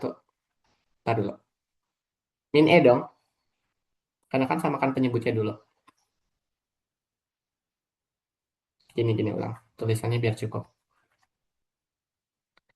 Berarti sama dengan ini apa tadi? 2 sama dengan A, E pangkat min 1, maka 2 sama dengan A per E min E per E. Gitu kan ya? Ya udah sama-sama E-nya ke sana berarti 2E sama dengan A min E, maka A sama dengan 3E. Gitu kan ya? Nah, kita dapat A-nya itu adalah 3E, sehingga solusi khususnya, solusi khusus itu diperoleh dengan mensubstitusikan nilai A-nya. Y sama dengan 3E eksponensial min E min T. Gitu. Ya, oke? Aman? Berapa? Y. E pangkat 1 ditambah min E pangkat min T. Berarti pangkatnya jadi gimana? Y sama dengan 3 eksponensial 1 min E pangkat min T min 1. Gitu ya. Begitu, ini adalah solusi khususnya. Bisa dipahami? Ada pertanyaan? Belum ada? Ayo teman-teman, ada pertanyaan? Belum? Belum di Ada kendala? Persamaan diferensial masih aman ya? Nanti kalau memang ada yang kurang jelas, pekan depan kalau memang mau ada di TOT kan lagi, bilang. Gitu ya, materinya karena sudah selesai. Tapi kalau memang minggu depan sudah paham dan tidak perlu ada TOT kembali, berarti ya TOT-nya cukup sampai di hari ini. Nanti minggu depan tinggal cekin BAP-BAP-nya saja, gitu ya. Ada soal lagi nggak? Ada banyak, gitu ya. Ada nanti yang solusinya implisit, ada juga soal cerita ini. Soal cerita ini sebenarnya hanya 57A, tapi saya tambahkan variasinya untuk kasus sinus, gitu ya. Nanti ini saya tuh udah pernah bahas tahun lalu sih, bener. Ini panjang banget. Nanti saya, kalau memang butuh catatan yang 57A sama 57B ini ada, saya pernah nyatet, tapi saya harus cari catatannya dulu ya. Udah pernah dibahas juga, gitu. Oke, kalau tidak ada pertanyaan, kita cukupkan untuk pertemuan hari ini. Berdoa menurut agama dan kepercayaan masing-masing. Semoga TOT pada malam hari ini dapat bermanfaat. Berdoa dimulai. Baik, berdoa selesai. Oke, saya kembalikan dulu. Saya stop share screen. Dah, kita kembali. Oke, nanti tinggal absen aja. Absennya ada di deskripsi grup. Kalau memang tidak ada pertanyaan, kurang lebihnya mohon maaf. Saya tutup. Wassalamualaikum warahmatullahi wabarakatuh. Selamat malam. Terima kasih. Wabarakatuh. Makasih, Dit.